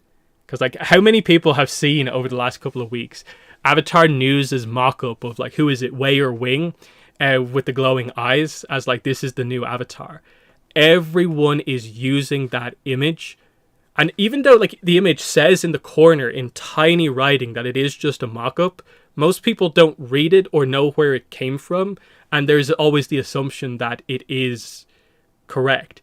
And it's weird because like it's right there on the image, but like if you don't know that Avatar News made it and all this sort of stuff, but that's obviously kind of the slightly irresponsible stuff on behalf of some of the pages who spread the kind of information that like, sure, you can question if Avatar News should have made it in the first place, but in his article when he reported on it, it was pretty clear it's a mock-up, and it's just the kind of irresponsibility to a certain degree of the people kind of reporting on it later that's more of the kind of issue, as is sort of always the case in terms of like, you know, it's not Avatar News's fault that people have locked his reports into place as official news, because his articles always say that like, hey, it's early days, this could change, this is just like what I heard and stuff like that. And obviously it's a case of like a lot of people have just read the headlines and not the actual details. Whereas I think some of these people, I think, would be pretty surprised if they actually maybe read the articles, like the full news about this sort of stuff. And that's always the case with this sort of stuff. And it's why we end up getting like information from weird sources like this, like down here. Like this is the the old, it's not old, not that old, it's the box set for Chen and Kyoshi. But look what's in the marketing description for this one. A new animated series from Avatar Studios featuring a brand new Avatar currently in production. So I, of course, highlighted the listing that was up on the Roku, Reckoning of Roku listing that had effectively this, but in different words, and saying it's coming out in 2025. But their product from last year also had information saying that there's a new animated series coming out as well. So it's like, what's going on here with some of this stuff? It's just that sort of frustrating situation of like, there's information to be found from a lot of different sources if you kind of look into it kind of enough. And then, yeah, we should also be getting the calendar news at some point soon as well. But yeah, this is just the idea of like everyone just, I think, ultimately just needs to find your sources that you trust on information and do it that way. Obviously, Avatar is very popular right now, so a lot of the more general news places are posting stuff without sort of the full kind of connection to the fandom and the kind of understanding of a lot of this stuff. So we have a bit of a frustrating kind of situation overall. Because I do think some of these bigger accounts aren't even aware that like leaked image came out. I'm surprised that image hasn't been like posted around a lot more about the new movie. The fact that there is an official image out, even though it's quote unquote leaked. I'm still seeing like the old friends poster and some of that stuff a little bit more than the actual image that's out there. But again, a lot of this does get into the idea of Avatar Studios, you should just put out something at this point. And I said it before, but I think the time limit really is New York Comic Con. At that point, we're a year out from what we currently know to be the release date for that movie. If they're not willing to say anything with like a year to go, I don't know what to make of that, really. Yeah. The old friends poster always triggers me because I never got one. It haunts me. Yep. It's one of those things. It was only given out at one convention, and they did both of them at the same place, the old and new friends poster. And then, they don't make them as available anymore. Sokka's sword, all that sort of stuff. But as far as we're aware, that poster is actually, that should be the characters like, it's the characters older than they'll be in the movie. So it's a couple of years after that, obviously. So it'll be interesting to see what the finalized designs are for the movie stuff and if they cover any of this stuff. But we're just waiting, of course. But I suppose just before I go, are there any final questions or things that you guys want to talk about before I go?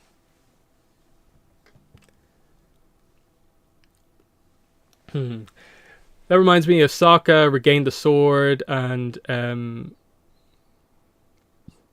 Su Yin has it.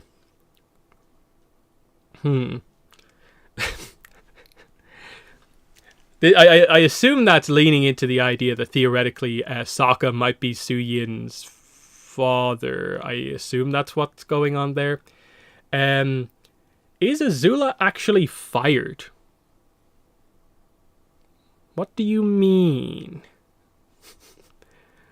What if Korra or another avatar rescued Kuruk's wife and all of Ko's victims? What if Eska and Desna still have library access? Oh, that. Yes. I haven't looked into it, but like wasn't it just like a TikTok rumor? Because I don't think anything has actually happened at that. Like, again, I have not actually attempted to try and look up or anything like that about the live action show, but I think it's just made up because it's one of the really like kind of mean-spirited, I think, criticisms of like just people being like, we need a new Azula actress because like the actress doesn't fit the look we expect, the character to have. It's just a little bit weird.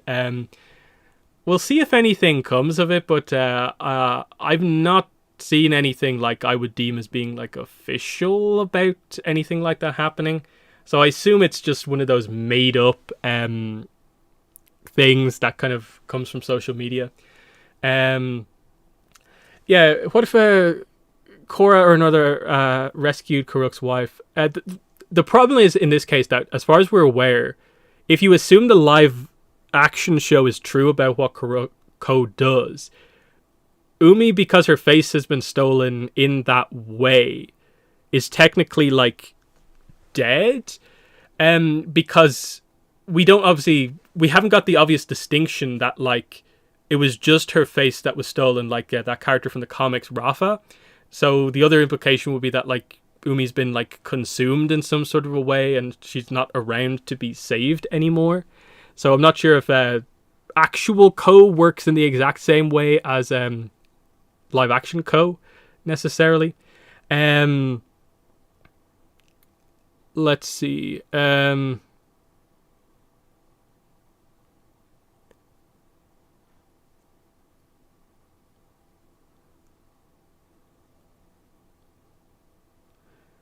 What if Eska and Desna still have library access? I'm not sure what you mean by that, because it's like, wait, Eska and Desna, were Eska and Desna in Wan Shi Tong's library?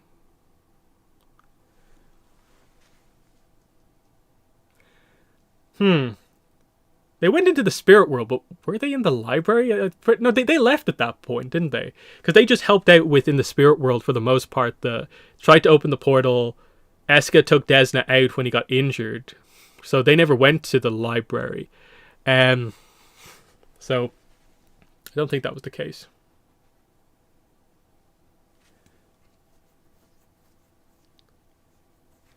So yeah, I assume... And especially because from the RPG, we have the situation where Wan Shi Tong is reconsidering his view on humanity. So Wan Shi Tong is going to take a turn for the good going forward. So I assume he'll be more open to the Avatar kind of coming in and other characters coming in. Janora might give him another lesson again, that sort of stuff. So I assume he won't be basing things on his loyalties to previous villains and stuff like that anymore. So there's that. Let's see. Wouldn't you not be able to breathe without a nose or a mouth either? The implication of it is obviously that, like, because the face is taken in a sort of quote-unquote spiritual way, that, like, it's visually you see nothing, but, like, the person is still able to, like, live, because we have the whole idea of the Mother of Faces kind of created identity, and her son Ko the Face Stealer is able to steal identity. There's the idea that I guess people at some point were just born like all looking the same, kind of like blank, but like you still kind of can live. It's a weird one in terms of like I think how it's exactly meant to work. But it's obviously some sort of spiritual thing where, like, he takes the kind of, like, spiritual idea of his face, but, like, it's not like, in doing so, like, it just removes all this other stuff. It's probably, like, really hard to explain. There might be some sort of a thing in a way where, like, he's still connected to the face and, like... body's kept alive in some way. They didn't explain it for, I think, obvious reasons, because it's very much, spiritual stuff is happening. Like, can you actually imagine the comic going through the details of explaining, like, and this is how Rafa can see while he doesn't have a face, and this is how he smells while he doesn't have a face, and all this sort of stuff.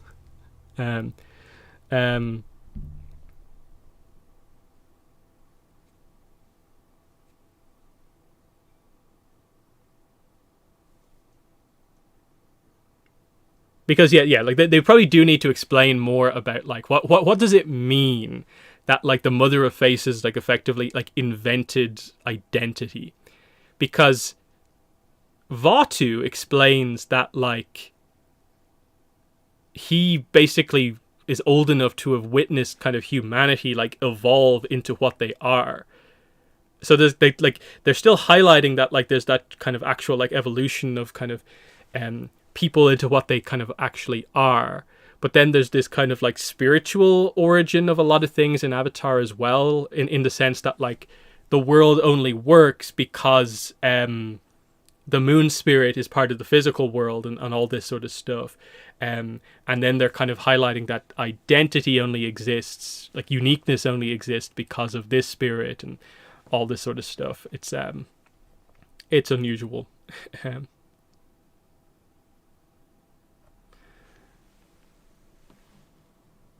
Yeah. Rafa, they explained, he couldn't eat, but they didn't explain how he stays alive. Yeah. I guess it's some sort of thing, probably like the Fog of Lost Souls type situation, where like it keeps you alive, like because you have some sort of connection to part of you being in the spirit world. Like Ko having your face probably like keeps you alive somehow, just with like spirit energy or something like that, because he is holding your like identity kind of hostage by keeping it alive to a certain extent. Whereas like obviously if Rafa just died, then like what happens, and there's weirdness. But anyway, yeah. Read the search for some minor details on Rafa.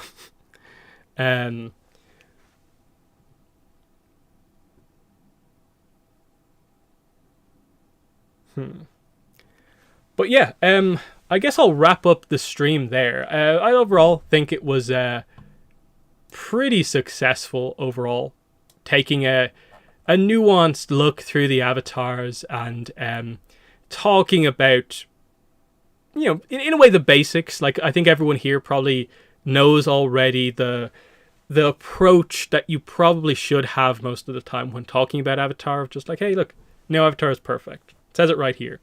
You know, they all struggled, they all make mistakes. It's right here in the material.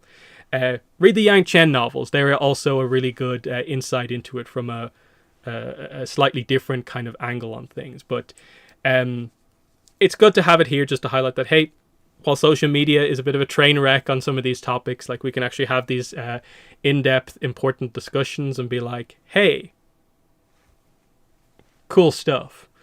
And yes, to satiate Callum, the F tier avatar is Dark Avatar Unavaatu. Everyone else is S tier. Let's just do it that way. But yes, thanks to everyone for watching the stream. And yeah, we'll do another one probably at some point next month. If there is giant news or something like that happens this month, maybe there'll be another bit of a kind of impromptu stream. Otherwise, yeah, it'll be next month, and we'll see what happens in terms of other videos. But yes, thanks for watching, everyone, and bye.